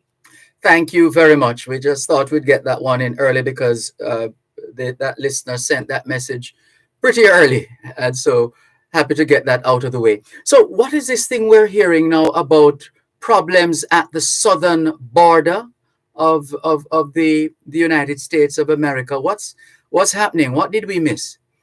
Well, there has been problems at the southern border between Mexico and the U.S. for a long time. And as election season in the U.S. is rapidly approaching, it of course is becoming a major issue for Republicans to lean on to say that the Democrats are not properly protecting the border. And so as a result of that, the Department of Homeland Security announced an interesting announcement, which is regarding mostly Venezuelans and actually targeted at Venezuelans. The Venezuelans have been coming in droves to the United States every which way they can get there, including through the border. And what was happening was they were basically admitted and allowed to come into the U.S., and then they would be processed in the U.S. That will not happen anymore after October 12, 2022. Venezuelans now must be following a different procedure. If they just present themselves at the border, they will be turned around immediately and returned to Mexico. So they need to be aware of that. However, the U.S. government has made a process available to lawfully admit up to 24,000 qualifying Venezuelans into the U.S. If they follow a proper procedure, then they'll be able to come in, they'll be paroled in, and then they'll get a work permit, and they may well be able to get status residency in the U.S., commonly known as the green card. Is that a reflection, sorry to cut you, remember what you're going to say, is that a reflection of the demand for labor in the United States? It may be, but I think it's more a political one. I think what's happening is there's a concern that the message of the border is out of control. People are getting in, dangerous people are coming in, the U.S. is at risk, the national security is at risk. So I think it's having more of a political impact than a labor impact. Although there is a labor challenge, I think it's more political at this time. After the election, I think things will calm down, and then it'll be assessed again from the labor perspective. If ever there was a political football, it's definitely immigration in the United States. And it's vicious. I mean, I don't know how. I'm sure. Obviously, Jamaica follows it extremely closely because of the large diaspora in the U.S. But I'm sure you might be familiar with the stunt the governor of Florida pulled, where he then arranged for migrants to be flown to Martha's Vineyard, which is a wealthy area where many, quote, liberal Americans have property. And he thought that would be a wonderful thing. And, it was just so sad that he took it upon himself to do that to vulnerable people who were in a very vulnerable situation. So that is the political climate. So there has been a constant drumbeat that the border is too porous, everybody's coming in, it's a danger to the United States, and it is resonating with people who can vote, and therefore I think the Democrats are concerned. So this new policy came out from DHS, Department of Homeland Security. I see. Listeners, if you're just tuning in, you're listening to Oliver Langstadt. He is a U.S. immigration attorney at law. He's on duty this afternoon on Your Legal Corner during both sides of the story on Power 106 FM. If you have any U.S. immigration related questions, now would be a good time, and this is the feature that you need, Your Legal Corner. Any U.S. immigration matters you need assistance in resolving or understanding or highlighting, please feel free to call 876-922-4112-5, 876-922-4112-5. The WhatsApp line is 876-279-8598, and it's the same as the text line, 876-279-8598. You can also email yourlegalcorner106@gmail.com. Now, last week, Oliver Langstadt, we learned of a new development with the Deferred Action for Childhood Arrivals, known as DACA for short, or DREAMers, I think they call it as well, that ruling in the U.S. Fifth Circuit Court. For those who are yet to receive that ruling, that bit of news, and for background before we go on, just enlighten them for us, please.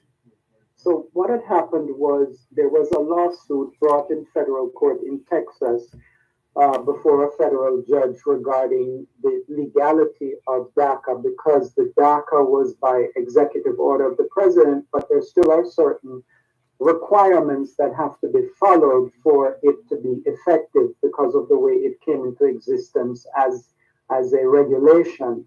And the court in Texas granted an injunction to the extent that DACA was not properly published and implemented, and therefore the court could rule that it was invalid.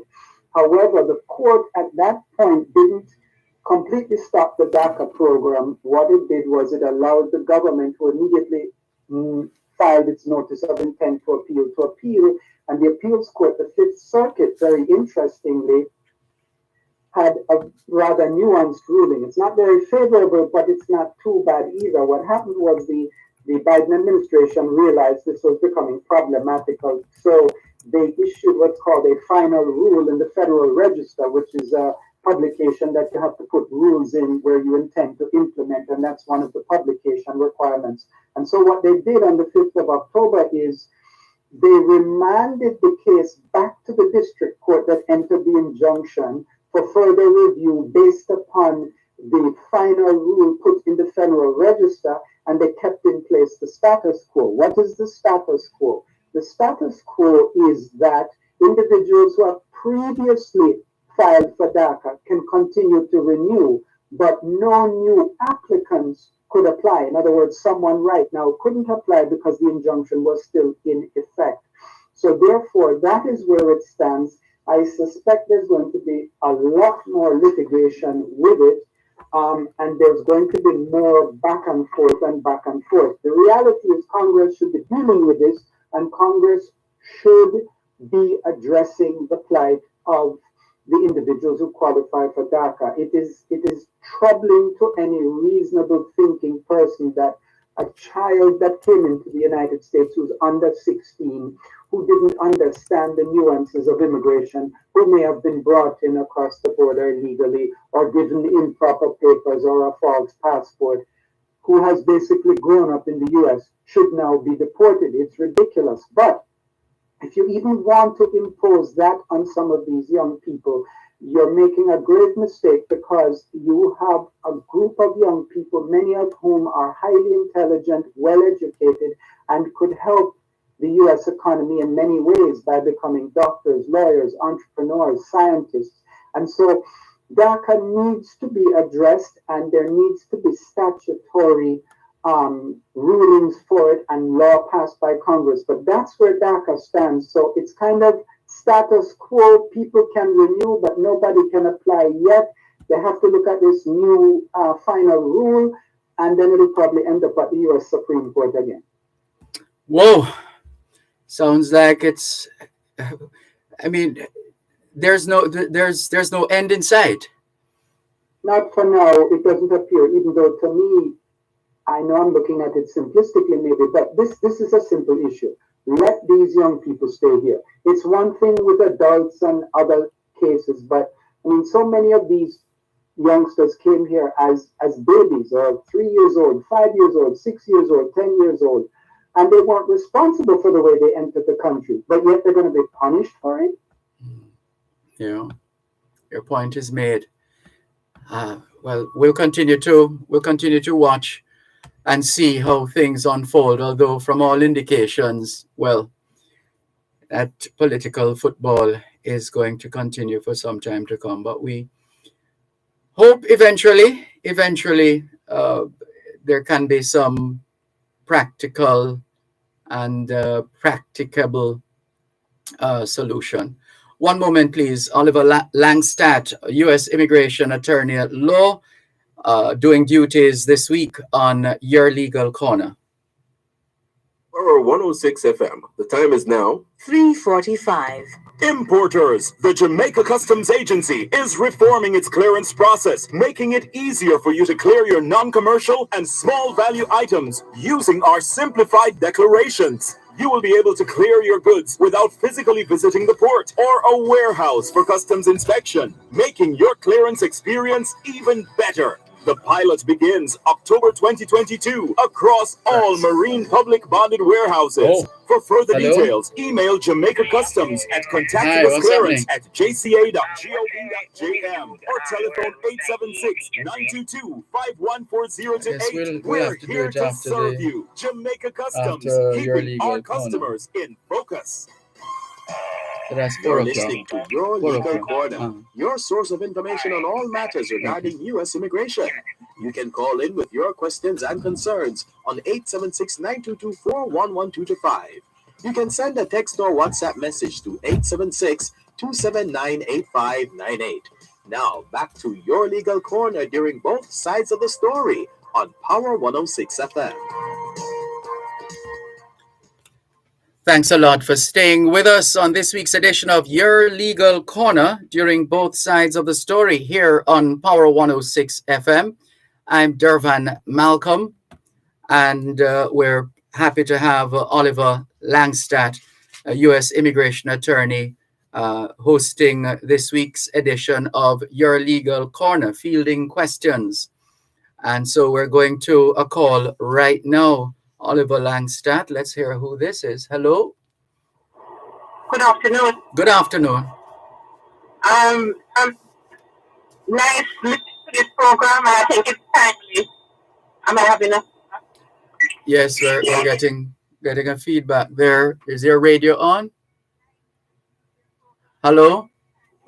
I'm in Jamaica here.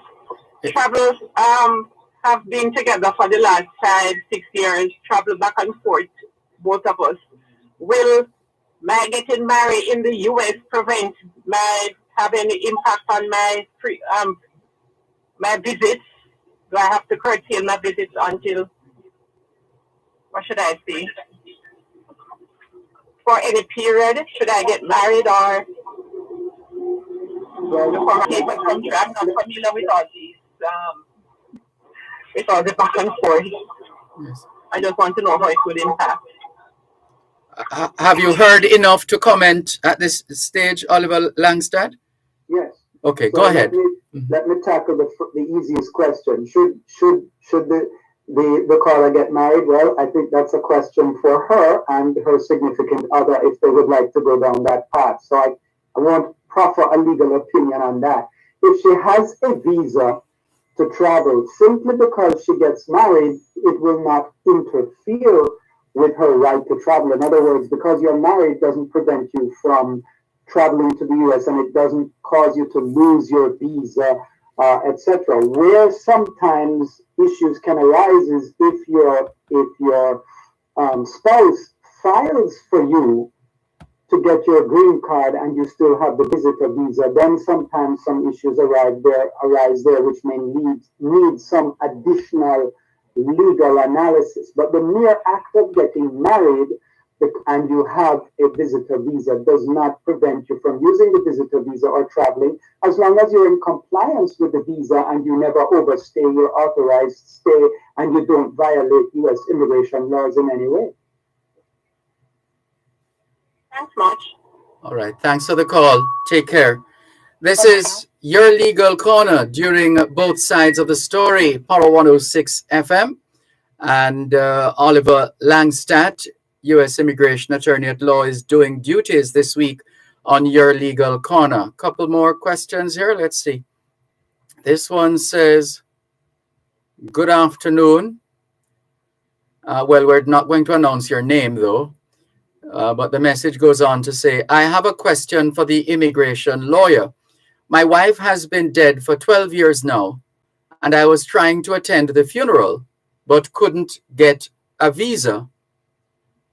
However, I'm still trying, so I visit my wife and stepson headstone since I am the only one they have.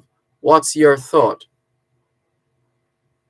So, if I'm correct, I'm understanding that this particular individual, first of all, I'm very sorry for the loss of your wife. Your wife must be overseas in the US, and you've been trying to get a visa to be able to go and pay your respects. The fact that you have been denied there must be some other underlying reason. There could be a concern that you don't have still significant contacts with Jamaica.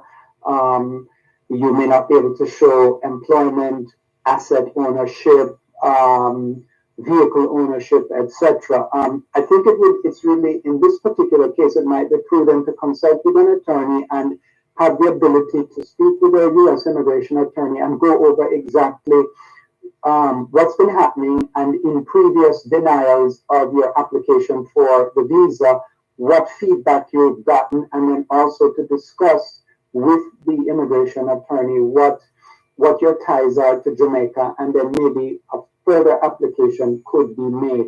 That's the best I could respond on that. Thank you very much. Hold it there. More questions for you, Oliver Langstadt. This one says, good day, and there seems to be some coded term here. Maybe you know what it is. The person says, good day to both of you. My spouse is LPR. I was I'm reading it as I see it, document qualified August 2022. I received a message from NVC 2 days ago that they are waiting on embassy, and if don't receive interview date by 60 days, they will I'm not sure do what, but I have visitor visa. Is it okay to go visit later in the year? Thanks for your opinion. Okay, so let me just help along with that. LPR means legal permanent resident or green card holder. NVC means National Visa Center, and that's in Portsmouth, New Hampshire. Sounds to me like the person has been filed for and is trying to get through to get their immigrant visa to go to the United States to join the spouse. It sounds like the process is pretty far along if they've received that communication from the NVC National Visa Center. As to the question relating to them having a visa, can they travel? Yes, you have a visitor's visa, you can travel. Now, when you enter the United States, there is a chance that the Customs and Border Protection officer who inspects you might ask some questions because they will see in the computer that you have been filed for and that you are in process to receive benefits. So they may ask the purpose of the trip. Are you trying to enter to stay because you don't want to wait in Jamaica to get your visa and so forth? But it's not a disqualifying event. As long as you are otherwise qualified to enter the U.S., you're not in violation of U.S. immigration law. You should be able to travel on the visa provided it's valid and it hasn't expired. But it also sounds like you're not too far away from getting through. One of the issues I'd like to mention that is a problem is because of the COVID pandemic, not only the U.S. embassies and consular posts closed, but what happened was a lot of State Department employees who are the employees that man the consular posts and embassies, they either decided to retire because of the challenges posed by COVID, or they got sick themselves, or they just were not able to carry out their duties. And so it has created a significant problem for the embassies and the consulates. Not only have the visa applications backed up, and there's a huge amount of work to catch up on because many embassies and consular posts were closed for a significant period of time, but they're short-staffed. All of this creates a scenario where even though they're getting back up to speed and they're doing everything, things are taking longer than normal. So it's understandable that some people are frustrated, but I would caution them to be patient because the State Department of State is trying to get things rolling and is trying to fully staff embassies and consular posts. But it's not just as simple as hiring someone and then sending them overseas. They have to receive significant training as a consular officer to adjudicate petitions, applications, visas, etc. Thank you very much. Here's another one for you, Oliver Langstadt. I have petitioned for my adult daughter, F2B category. I am unemployed and therefore unable to complete the AFF of support. Is that affidavit? Affidavit of support. I am residing with the person who is willing to complete the doc. Am I one of the members of the household that she is responsible for? I am a naturalized citizen. The answer to the question is the person can get a joint sponsor, so that's possible. As for the question on the household, I think it depends on a couple of things. One, is that person related to the person they're living with, number one, and number two, are they listed on that person's income tax form as a dependent in any way? It doesn't sound like it. As to whether they would be considered a dependent, this is an interesting question, and I would answer it this way. I would suggest that the person in the United States with whom she lives, who the naturalized citizen lives with, they speak to a certified public accountant to find out if there is that relationship created as dependent person. But first step is, if you're unemployed, yes, you cannot complete the I-864 because you do not show the income to qualify to sponsor, but you can get a joint sponsor. If the person who you are living with in their home is willing to do it, that might be a viable option. Good. Thank you for that information. Before time runs out on us, Oliver Langstadt, how about an update on the green card program, especially into delays experienced in the issuance of green cards? Well, again, because of COVID, USCIS itself shut down, people got sick, they left the employment, etc. So individuals who are renewing their green cards, remember this.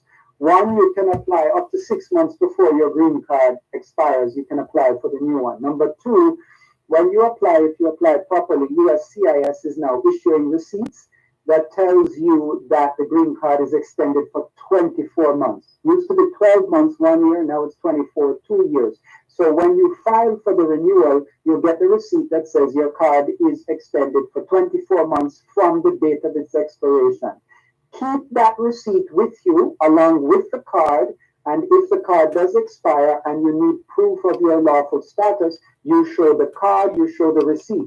If you're going to travel, you have to have a valid passport. You can have the card, the green card, even though it's expired, and you have to have the receipt, which extends it for 24 months. So people should be patient and understand that they are working through the backlog, but it's going to take them a while. Well, we want to thank you very much for the enlightenment this afternoon with respect to these matters, Oliver Langstadt. Is there any other developments we need to be mindful of or to be on the lookout for? There's a lot going on. One of the things is the seasonal agricultural workers. They're going to, I believe, they want to look at filling the maximum number of visas possible because of the labor shortage, as you spoke with me about earlier. That's one thing. There are also some new rules that will come into effect. Some of the forms that you use to file will be changing. There's a lot going on. It's very, very fluid, and there are many things going on. So from week to week, I'm sure Delia will do her usual brilliant job of keeping everything up to date. But I can tell you it's a plethora. And with the election coming up, oh boy, it heats up. It's like a Michael Holding bouncer coming at you. Can you just hold on a bit, though, because I missed a couple of messages. Do you have a few more minutes, a couple more minutes? Yes, sir. Okay, one moment, please. At Wellington Dental, they offer cleaning, filling, whitening, and other services for the entire family. The time by Wellington Dental is 4 o'clock.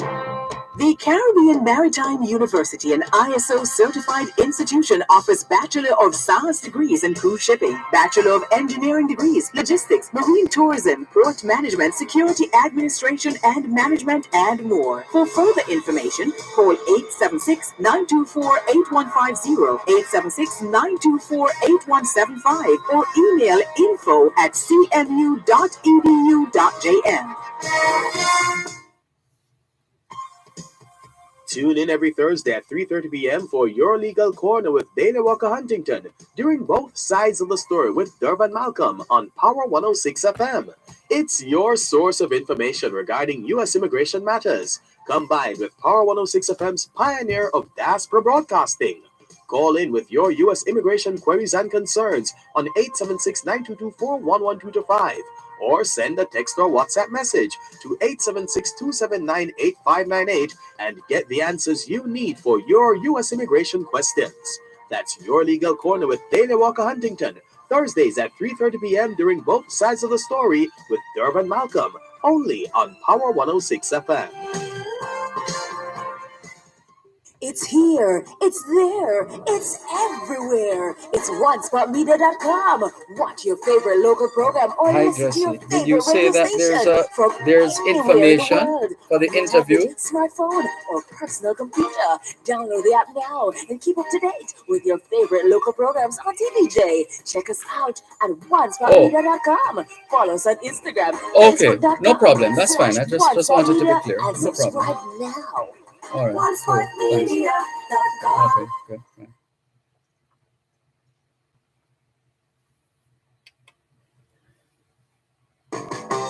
Listen to your favorite programs live on the Power 106 FM app. You can download the app on Google Play Store and the App Store. Can't catch your favorite show live? Then listen to your show on our podcast library, wherever you are, whenever you wish. Power 106 FM, the digital sound, where all views can contend. Now online via the Power 106 FM app.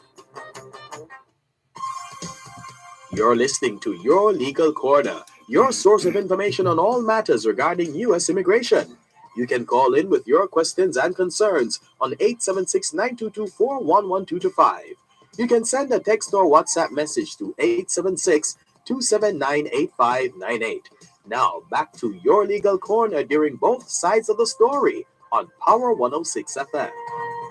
¿Qué hora es en español? Son las 4:02. Quelle heure est-il en français? Les 4 de 现在 TDN 了10 02 分. 2 minutes past 4 o'clock in the afternoon here at Broadcast House, 32 Lyndhurst Road, Kingston 5, St. Andrew, Jamaica. Have you had a checkup lately? If not, now is a good time. Let's not wait till we get sick to get a checkup. How about that? Checking in with more. Thank you very much, Oliver Langstadt, for your understanding. We have asked for a few more minutes of Oliver Langstadt's time. He's a U.S. immigration attorney at law, and he has been doing duties on this week's edition of Your Legal Corner, and we have a couple of messages we really wanted to put to him so that we wouldn't have disappointed listeners not having their questions answered. So here's the first of two. Is this another one? First of three. All right, no more. We're wrapping after this, listeners. So this one says, hello, good afternoon. And I was wondering that if my son father is in the United States of America and my son don't have a passport or a visa and his father won't be able to file for him, can my daughter do it? Can my daughter do it? What are your thoughts? Please. For each other, but it's not a good option because the category for siblings, the visas are terribly backed up because it's a very limited category. It's the F4 category, and they're working on applications with a date of somewhere in June of '07. So the waiting period would be a substantial number of years. I would not recommend it. If the desire is for the young man to be able to get to the US, it is better through the father. But if it's not possible, the sister can file for him, provided she's over 21, but he's going to wait more than a decade. Wow. Here's another one. Good afternoon. If one acquires citizenship, are they still bound by the same rules as a green card holder in terms of being out of the country for extended periods of time? No, not at all. In other words, a U.S. citizen can be outside the United States as long as they wish, 1 day or 20 years. All they need is a valid U.S. passport to re-enter the United States. No time requirement, no restriction. You could be in the U.S. 1 day and in Jamaica 364 days every single year as long as you have that valid passport. And finally, and we can't thank you enough for your time, Oliver Langstadt. Finally, this one says, good afternoon. If one acquires citizenship, oh no, I think this is the same message. A person used two text lines. Right, so we got that. We got that. Well, thank you. Thank you so much, Oliver Langstadt, for this week's edition of Your Legal Corner. And I would imagine, I think Daly Walker Huntington should be back next week. But thanks as usual for always being available to deputize when the need arises. Thank you. My pleasure. I really enjoyed it. Thank you, and all the best to everybody in Jamaica. Thanks on their behalf. All the best, Oliver Langstadt, U.S. Immigration Attorney at Law, on this week's edition of Your Legal Corner. You've just listened to Your Legal Corner, your source of information for all matters regarding U.S. immigration. Join us next Thursday at 3:30 p.m. for Your Legal Corner during both sides of the story, right here on Power 106 FM.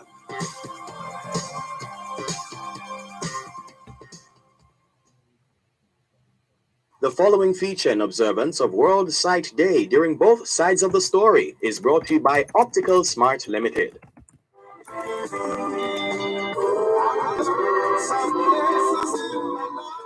Que hora es en español? We gave you the time already. It's now 7 minutes past 4 o'clock in the afternoon here at Broadcast House, 32 Lyndhurst Road, Kingston 5, St. Andrew, Jamaica. Good afternoon to those who have just joined us. Welcome. It is World Sight Day, and we are grateful to Optical Smart Limited for sponsoring this very special segment here on both sides of the story, Power 106 FM. And we're delighted to have joining us Mrs. Connie Williams Champagny to tell us more. Good afternoon to you, Mrs. Williams Champagny. How are you? Good afternoon, Mr. Malcolm. Thank you for having me on, and good afternoon to your listeners. It's a pleasure to have you on board. Thank you so much. You're welcome. Great. Now, first things first, how soon should parents start, and in particular, let's just say moms, new moms, how soon should they start paying attention to the child's, the baby's eyesight. eyesight? Well, Yes.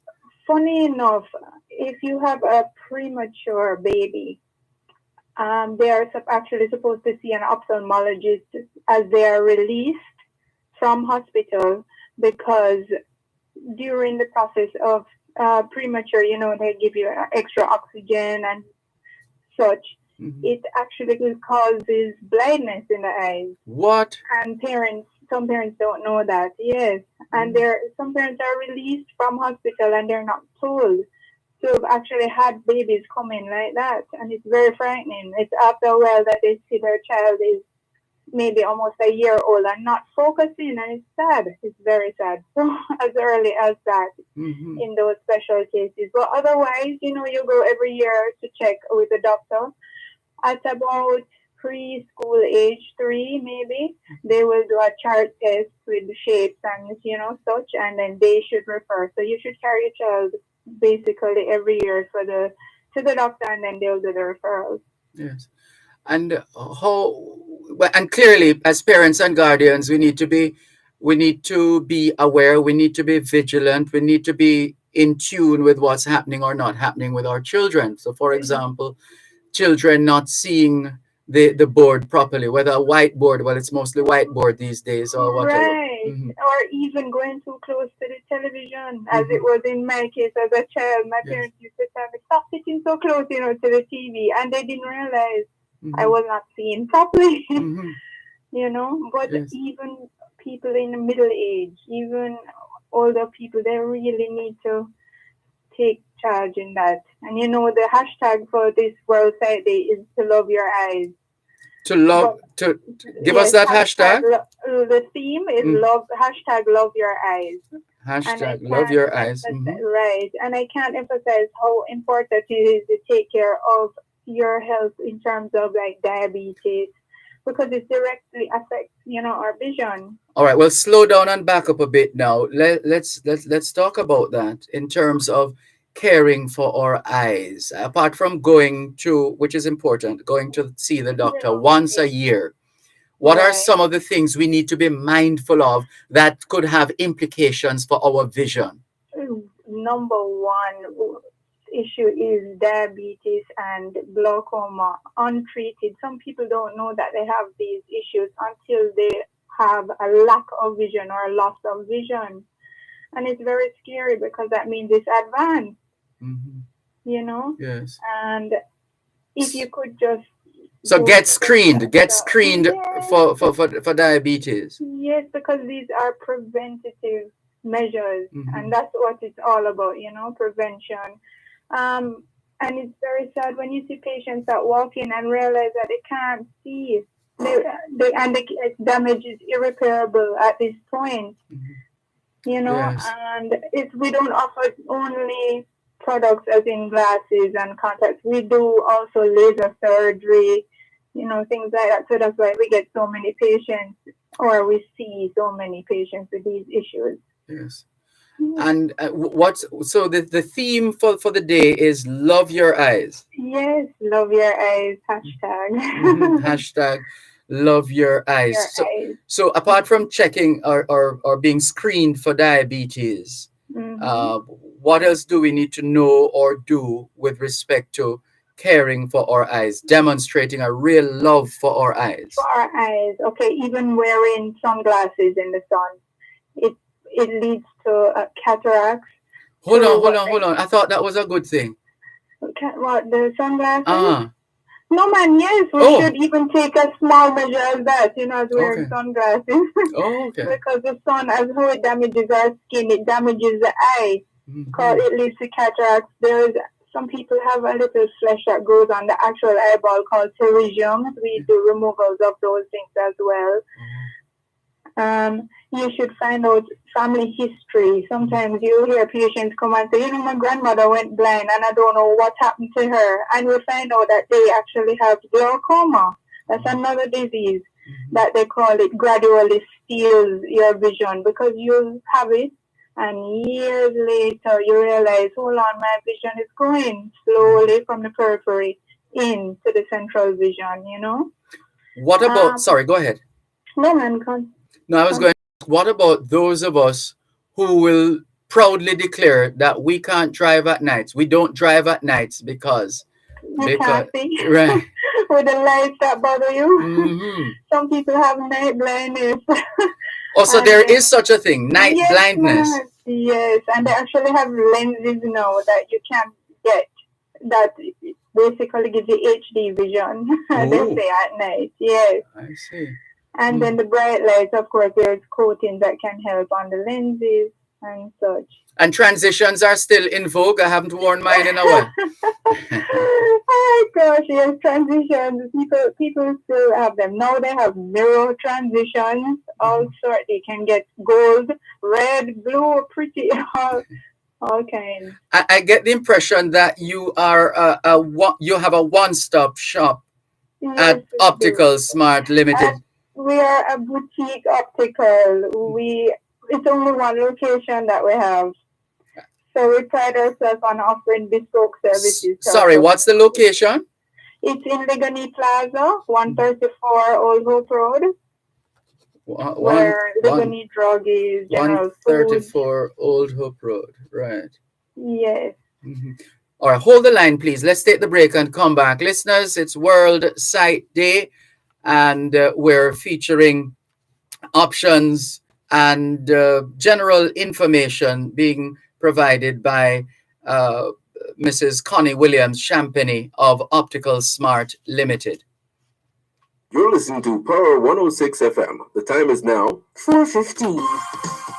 Tune in every Thursday at 3:30 p.m. for Your Legal Corner with Dana Walker Huntington, during both sides of the story with Dervan Malcolm on Power 106 FM. It's your source of information regarding U.S. immigration matters, combined with Power 106 FM's pioneer of diaspora broadcasting. Call in with your U.S. immigration queries and concerns on 876-9224-11225, or send a text or WhatsApp message to 876-279-8598 and get the answers you need for your U.S. immigration questions. That's Your Legal Corner with Dana Walker Huntington, Thursdays at 3:30 p.m. during both sides of the story with Dervan Malcolm, only on Power 106 FM. Always be careful of my friends. Be careful of my friends.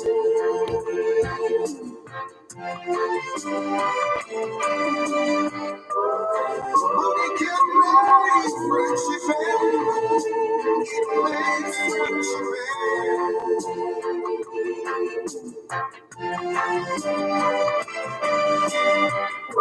Money can make friendship end.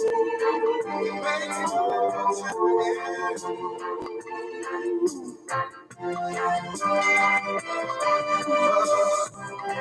I'm an optional man and I love good people.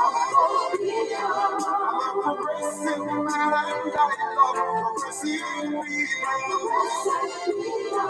I'm an honest man, I love honest people. I'm an intelligent man and I love intelligent people. I'm an aggressive man and I love aggressive people. I'm a fireman and I love fire people.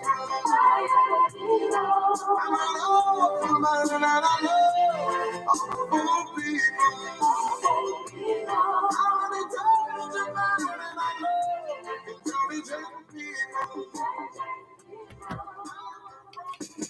¿Qué hora es en español? Son las 4:17.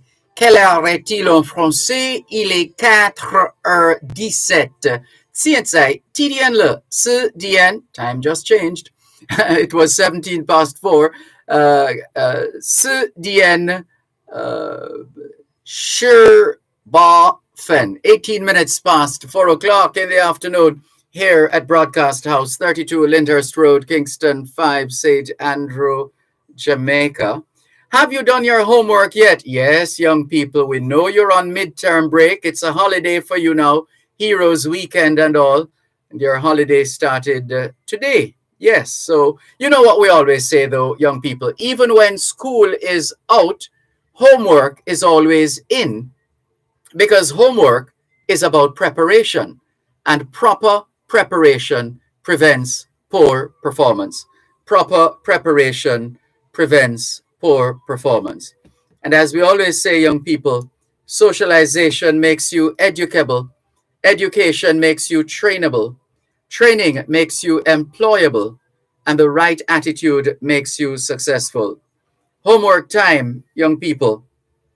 Continuing with more on your program, Both Sides of the Story, Power 106 FM. It's World Sight Day, and we're grateful to Optical Smart Limited for coming on board and helping us to elucidate matters related to vision, sight, or eyes. And we're happy that Mrs. Connie Williams Champany and her team have graciously accepted to come on board. So I believe you were locating Optical Smart Limited for us. You said Ligani Plaza. Yes, Ligani Plaza, 134 Old Hope Road, where Ligani Drug and Garden Center is, and General Foods. We have a Starbucks in here. Right. Young people will know that. Down the road from the U.S. Embassy. Yes. Right. So walk us through the different different services. So that we offer. yes, starting at the beginning. Eye examination. So just a general check, general check to make sure the eyes are working. And then if you want to do a deeper check, we do what you call a dilation. You put drops in the eyes, and the doctor is able to see the entire structure of the back of the eye. So that's important for, as I said, diabetics, older people with cataracts, glaucoma, Yes.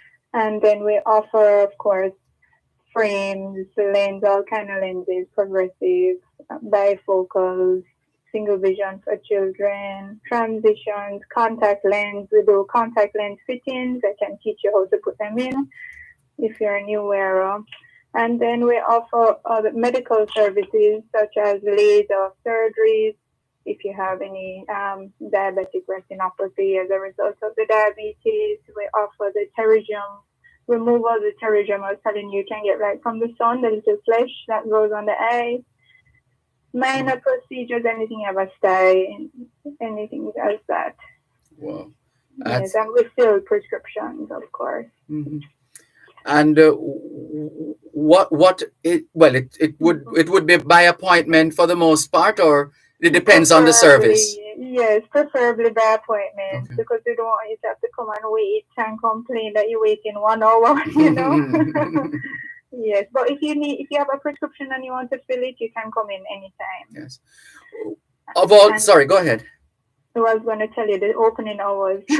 Sure. Monday to Friday, 10 to 6, and Saturdays, 10 to 4. And of all the services you provide at Optical Smart Limited in Ligani Plaza at 134 Old Hope Road, which keeps you busiest? Busiest? I would say the filling of prescriptions and the glasses, but our follow-up appointments and surgery appointments are on the rise. Yes. They take up, I would say, maybe 40% now of the time, because it's a more recent thing, other than just basic glasses in terms of the medical aspect of it. What are the trends these days in terms of eyewear, glasses? I mean, what is trendy? Cat eyes and round shapes, the quintessential, people would say nerd or Gandhi glasses. Yes. And the oversized as well. I realize it's quite fashion. Yes. Yes. It's so big. But it all depends on your face, because not everybody can wear these big Exactly. How do the children manage, considering that they are young and free? They like to be free. They don't like encumbrances. How do you find the children We deal with all the glasses? we oh my gosh, they mash them up so often. That's what I But figured. we're right. But we have some flexible glasses, essentially the indestructible that we got in. Oh, I love And that the word, parents love that. indestructible. Yes, That means you the can children. pop off the arm, put it Yes. back on. Certain things, and they come with a little band behind your head. No, Don't fall off. no, there goes a solution. I like that. So I know. we know how the children are. Obviously, Yes, it happens. of course. So prepare for them. Yes. Yes, and I want to say that each pair that you buy, we give back one to missionaries of the poor. Oh, sweet. Yes, so yeah, we take pride in that, in charity. Very nice. Very nice. Yes. How long since Optical Smart Limited has been established? 12 years. Oh, And wow. it's actually not, it wasn't only here. So my father used to have own the pharmacy, Ligony Drug, the one in this plaza, years ago when I was a child. And he used to go away and see inside, for example, Walmart, you see an optical in there. And thought it was a good idea to open one in the pharmacy. So we had one in there in the 90s, and we migrated, came back to Jamaica, and then we opened Rack One in 2010.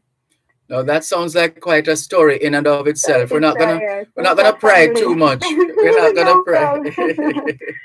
But clearly, there's a song called "Jamaica Calling" by Ernest Smith. I guess that's yeah. We came back. Well, happy that you came back and are now providing the service in an even bigger way. Yes, thank you. So the general hours, run those by us again. It's Monday to Friday, 10 to 6. Saturdays, 10 to 4. Okay. So almost every day. Right. And is there a general number people can call if they have questions, if they want to make an appointment? Sure. It is 876-970-3016 or 876-667-5104. And we're also offering 15% off lens and frames for all our customers for this month. All right. Well, I won't tell you that I haven't worn mine in a while because I was reading and fell asleep. Well, I need to get you flexed on. So I'm worse than the children.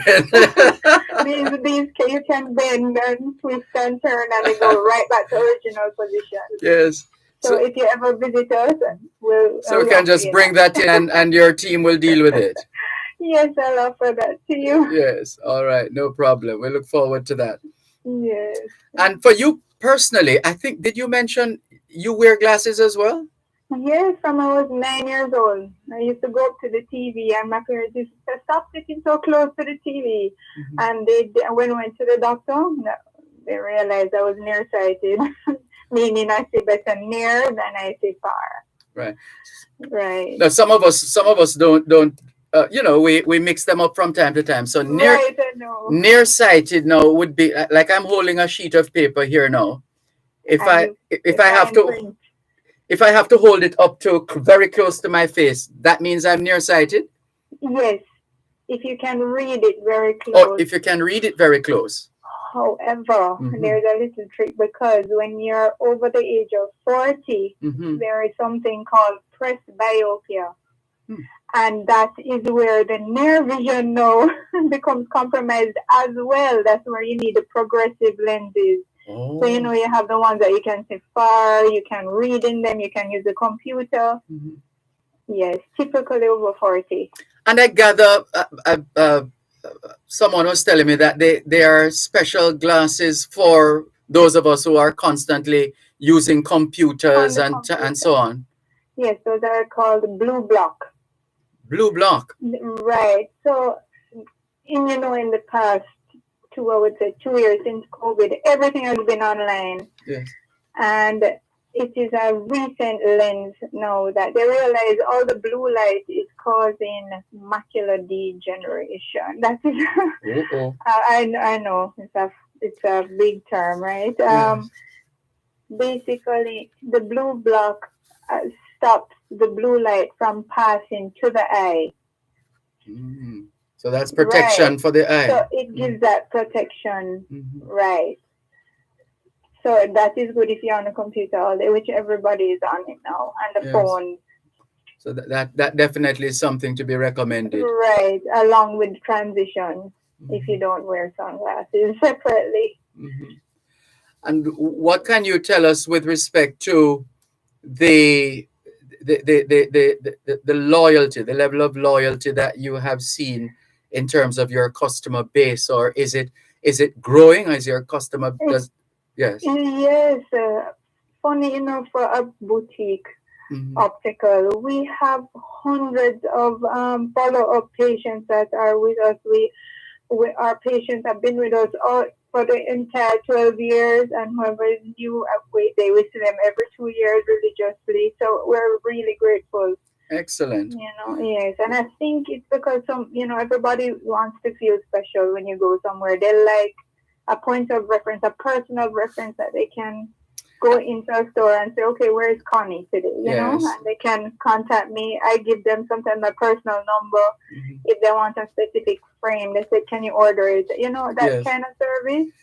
The service with the personal touch. Personal, right. Yes, indeed. Yes. Well, let me call it to my supervisor to deal with it. I will deal with it myself, type of thing. Well done. That's what people are demanding. That's the kind of customer service. We have to leave it here for now. We could talk with you all afternoon, but that's it for now. Thank you so much for sharing with us. Pleasure is all ours. Hope to see you soon. Definitely looking forward to that. All righty. Okay, take care. Bye-bye. Right. Take care. Bye-bye. That's Mrs. Connie Williams Champagny of Optical Smart Limited. They're our sponsors for today's World Sight Day feature. You're listening to Power 106 FM. The time is now 4:13. This is Crime Stop. How may I help? You know them birds have illegal gun, but we know what them know say me talk. Don't worry, sir. Crime Stop is privately funded and run by the PSOJ. Everything reported here is anonymous. It's just like you're invisible. What about the reward? We provide cash rewards for information that leads to an arrest or recovery. We'll stash the cash wherever you like, so nobody will ever find out. All right, me tell you. Make the call. Crime Stop 311. Solving crime pays.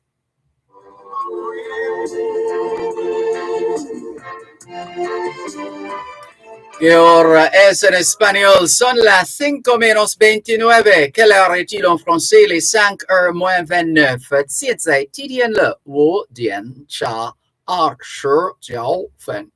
29 minutes to 5 o'clock in the afternoon here at Broadcast House, 32 Lyndhurst Road, Kingston 5, St. Andrew, Jamaica. Do you know where your children are? Are they where they're supposed to be? Doing what they're supposed to be doing?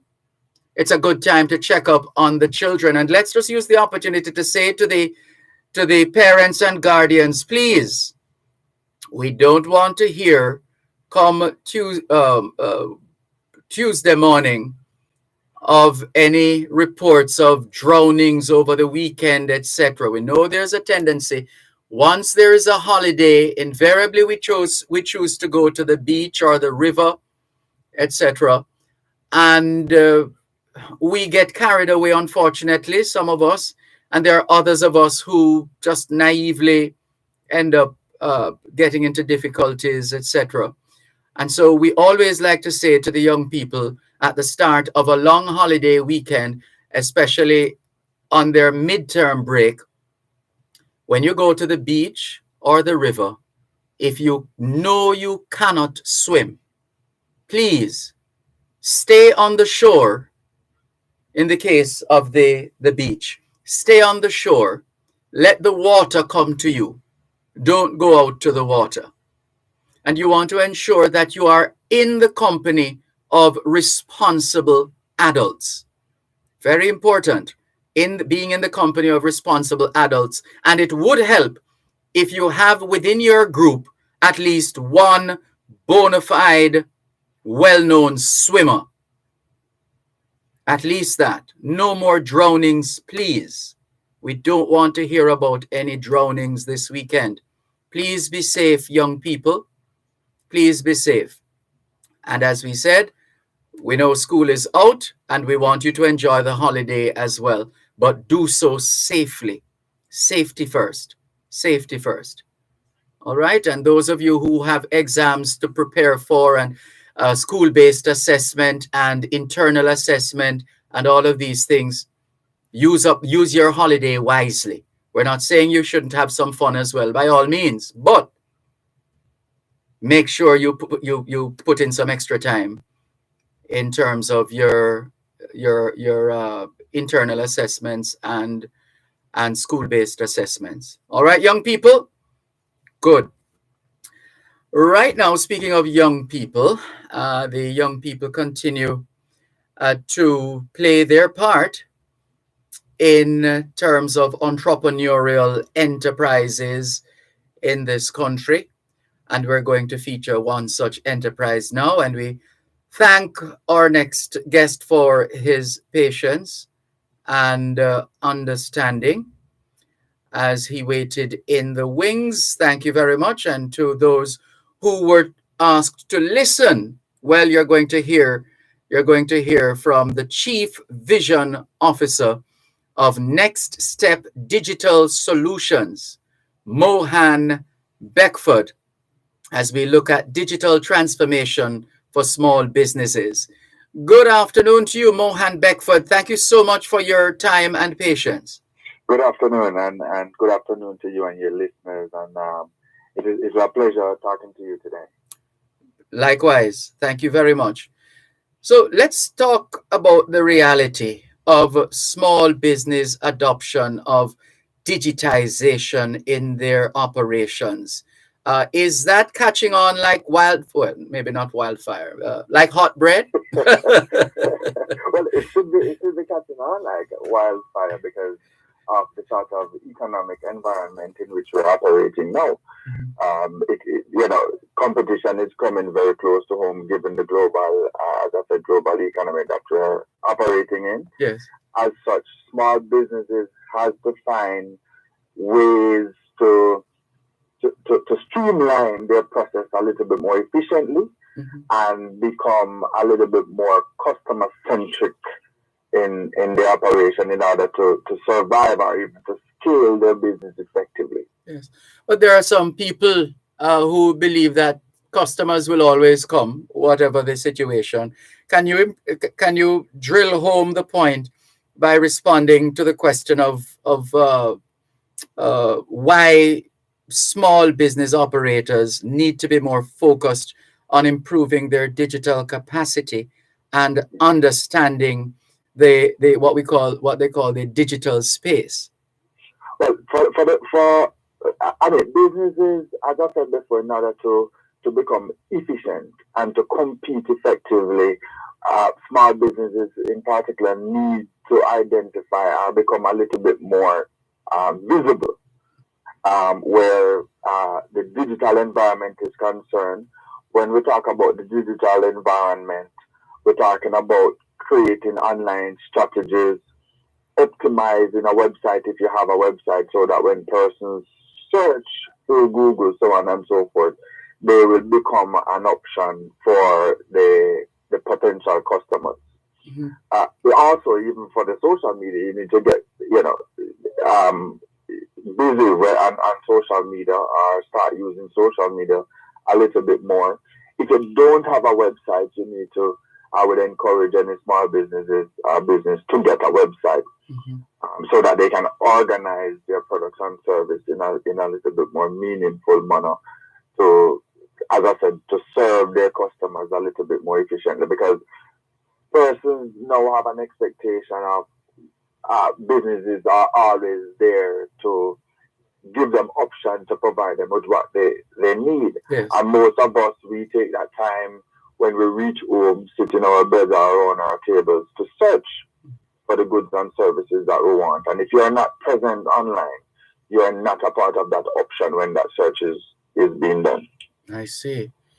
And are there some practical steps that businesses can take to make greater use of this space? I know there's a tendency for people to watch the bottom line, and you can't blame them necessarily. So, is it expensive to really set up yourself in a very firm way within this digital space?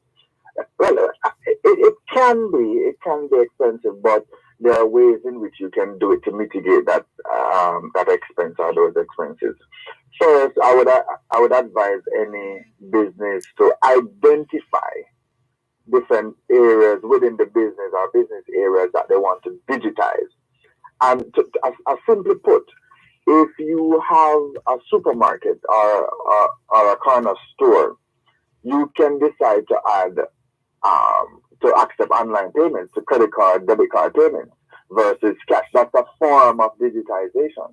There is also, instead of storing your receipts only in a shoebox to give it to your accountant at the end of the year, you can also utilize some online accounting system so that you'll become a little bit more efficient. That's a form of digitization. So it's not a situation where you have to go full on in it. You can identify different areas and take it off bit by bit. Mm-hmm. And then, of course, now there is the matter of how you handle the business. Do you, because you are gifted in certain areas, you take on responsibility for certain aspects of the operations, or do you identify an individual or an organization that has the capacity to take on the work that is necessary for the success of the enterprise? Well, you need to. I would say you need to do both in terms of, as a small business, you need to understand where you want to take your business and what area of the business you want, processes of the business you want to digitize. And then I would say, solicit the advice of an expert that can lead you in the path to ensure that you are using the right technology and not just independently but together, so that they think and enhance your process in a way that is a little bit more efficient than you would have it. Well, let's talk about let's hear your story. You are the Chief Vision Officer of Next Step Digital Solutions, NSDS. How is this a dream of yours? Is this a vision of yours? Or did this just happen? Is this just happenstance? So it has been something. So Next Step Digital Solutions is a digital transformation agency where we provide small businesses with the opportunity to compete effectively on the internet. We have a branch in Canada and a branch in Jamaica as well. Well, you're bossy. So it has been something. I've been even working in corporate 9 to 5. I was doing freelancing, and then we branch out. So it's something that I have always been interested in. I love as a full stack developer myself and a digital strategist. I can tell you, we understand both ends of the continuum in terms of digitizing businesses. The Next Step Digital Solution is a dream of mine, and it's something that I have always wanted to do. And that's been growing based on the passion that we have and the energy we put behind it. Mm-hmm. And what are some of the services that you offer at Next Step Digital Solutions? We offer web design and development, mobile application and web application development, branding and digital marketing. Also, we partner with the Jamaica Small Business Group to provide different entrepreneurs and small businesses with a community to facilitate their growth and development, from having an online directory that they can list their business having a WhatsApp group, having a marketplace, online, literally a marketplace where everybody can have their own store and sell within the same space. So those are some of the main services that we provide. And you seem to be engaged in customer service and, well, sort of a different, you found different channels or established different channels to stay connected. And I'm not talking in terms of the technology now, but in terms of the people. So, for example, I gather there is you have a competition. Mm-hmm. So for each year we have what we call the small business makeover competition, where we give small business the opportunity to apply, and then the business that won the competition, we do a complete digital makeover of their business, from logo to social media to website design. I see. And you have what is called you had mentioned the Jamaica Small Business Group. Yes. But in addition to that, there's what you call the Next Step Business Club. Yes. So digitization can be an expensive venture. So what we did was to create a Next Step Club where small businesses can get all the tools and technology that they need to run their business at a minimum monthly investment. And that starts from about $29 per month US. And once you enroll in the club, we build you a website, we do the social media for you, we give you the branding, so on and so forth. So all you have to do is to focus on running your business. As your business grows, the investment becomes very minute. But at least you have what you need to run your business, and those businesses didn't have to dig deep in their pockets to get what they want. So those funds they can use for marketing and advertising. One moment, please. After the break, a couple more questions, and then we wrap. Listeners, our guest is Mohan Beckford. He's Chief Vision Officer for Next Step Digital Solutions. You're listening to Power 106 FM. The time is now 4:45. Monkeypox is in Jamaica. If you are experiencing fever, intense headache, muscle aches, and/or rash on the skin, you must isolate immediately and call ahead to your health center or doctor before visiting. All members of the public should wear a mask, frequently wash hands, and practice physical distancing. A message from the Ministry of Health and Wellness. Farmers, come for a candid conversation with the Minister of Agriculture and Fisheries, the Honorable Pernell Charles Jr. Learn more about the agricultural sector and the role we all play with its development. That's a Morning with the Minister, every second and fourth Friday of every month during Farm Talk with Alfie McKenzie, right here on Power 106 FM.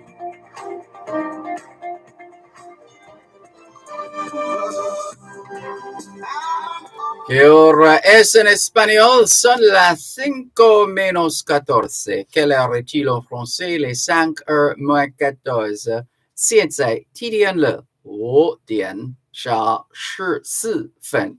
14 minutes to 5 o'clock in the afternoon here at Broadcast House 32 Lyndhurst Road, Kingston 5, St. Andrew, Jamaica. Good afternoon to all working Jamaicans tuned into both sides of the story here on Power 106 FM. It's a good time for us to ask ourselves, how productive have we been today? How productive have we been today? Well, we've been having a productive conversation with Mohan Beckford, Chief Vision Officer with Next Step Digital Solutions.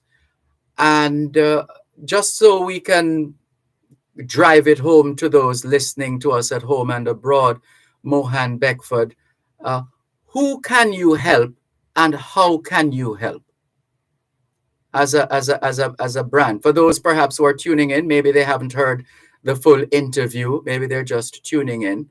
And so as Next Step Digital Solutions, who can you help and how can you help?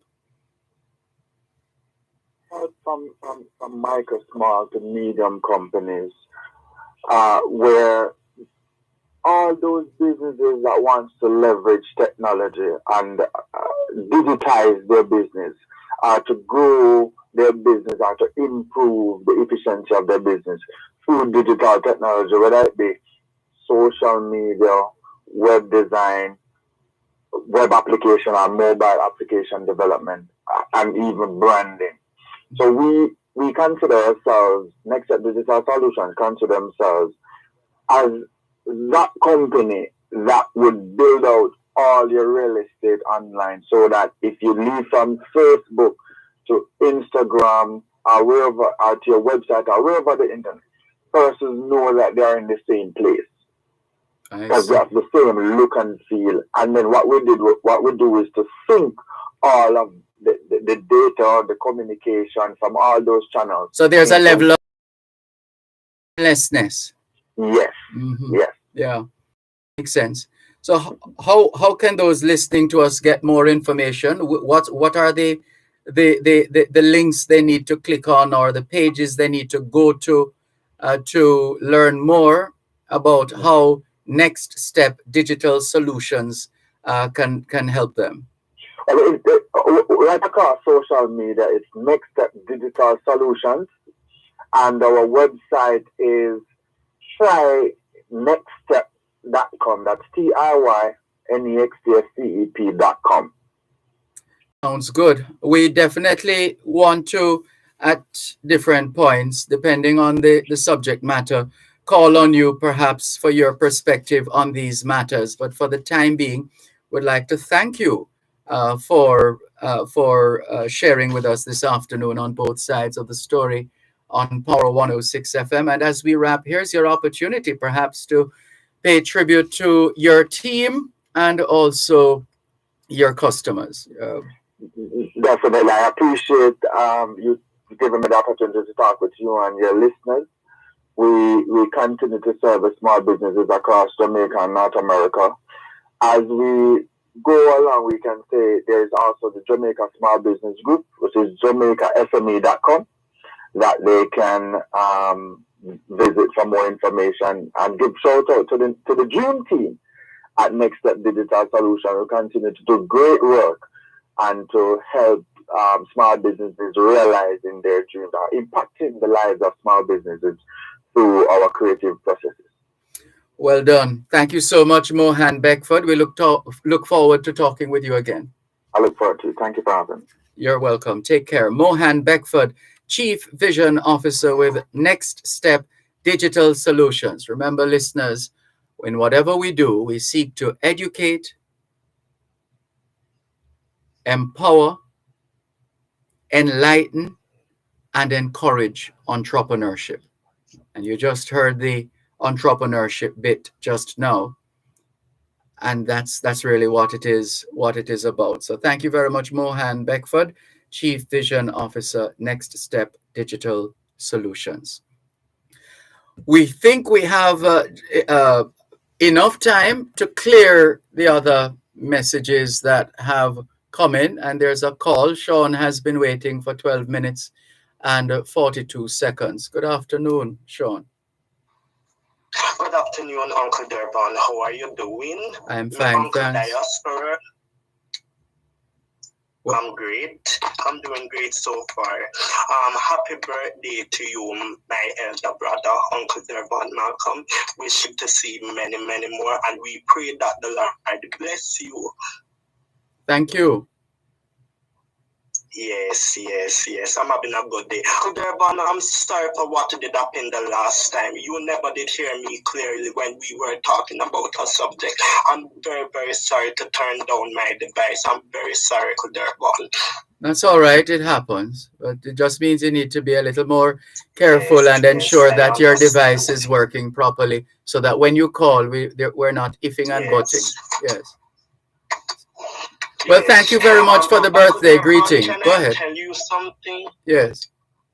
As soon as Mr. John came on here today, I switch him off. He always takes things too personal. You always tell me that people are free to make their own opinion, and people are free to express themselves.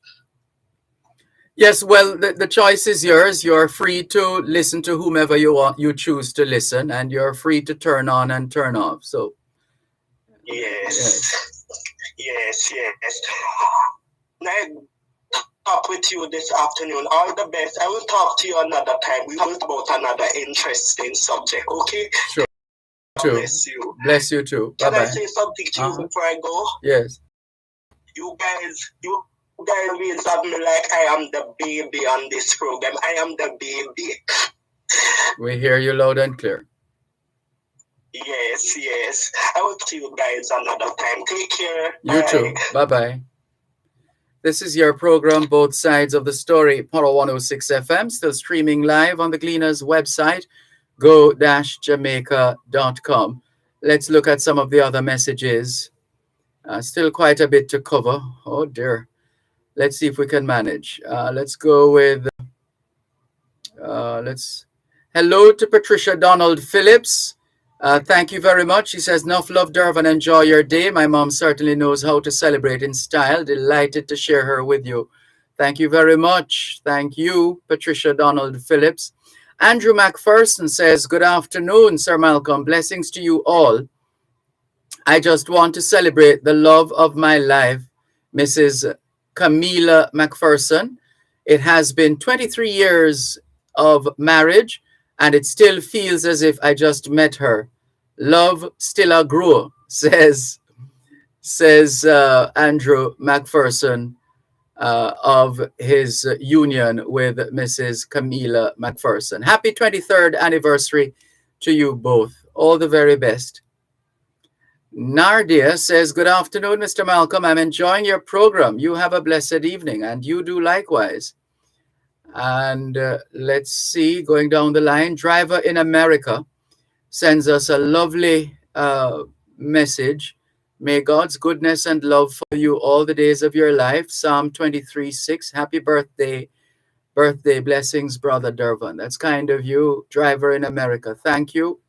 Pauline and Maxine, thank you as well. Crocs in Black River says, greetings. Isn't the counselor with whom Mrs. Nita Garvey recently had an issue the same Peter Abrams, who was dropped by the JLP as a candidate for the 2016 general election because of adverse traces from abroad? And isn't he the same person? I don't know how was found. Crocs in Black River, I would love for you to send us some more details. I would love for you to send us some more details. I am familiar with the story, but I don't remember all of it. And so we would have to do some additional research here, Crocs in Black River. But thank you for your message nonetheless. And going down the line, this one says, hi, Dervan. Unfortunately,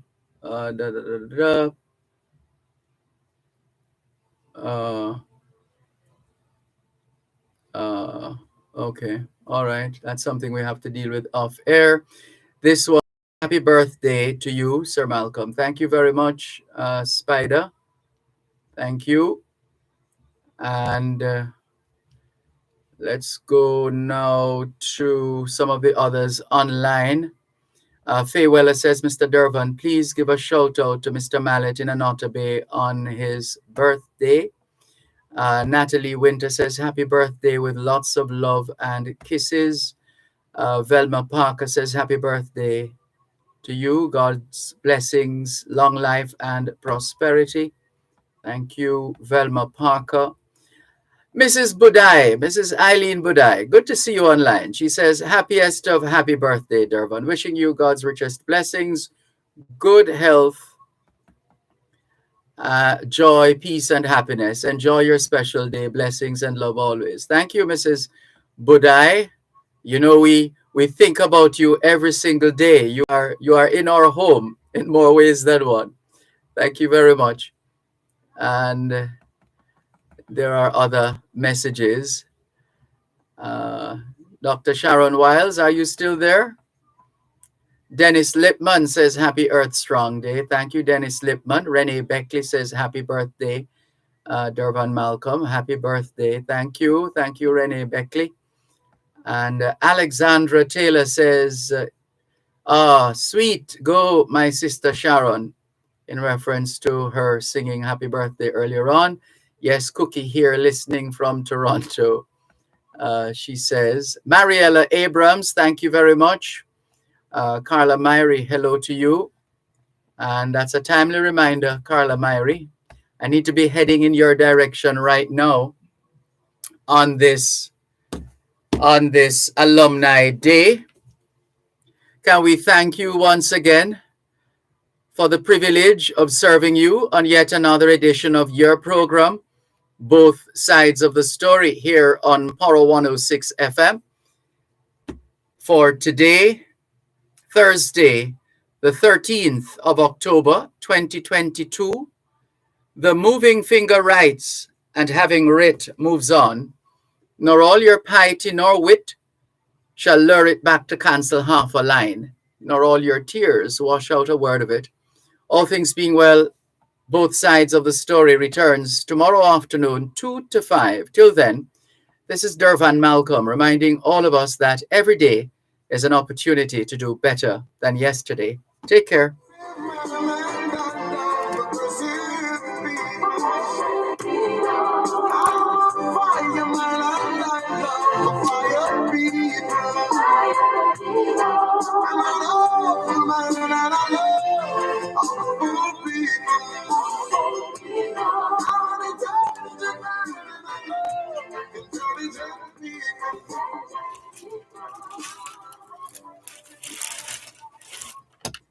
You're listening to Power 106 FM. The time is now 5 o'clock. News, comprehensive, powerful, and credible. Power 106 FM now presents a simulcast of Radio Jamaica's News at 5.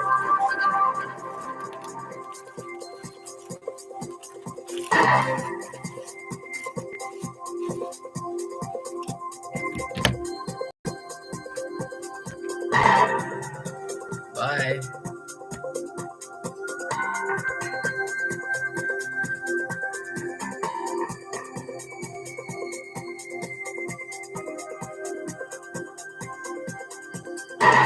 Good afternoon, I am Dervan Gordon. Coming up in the news segment of Beyond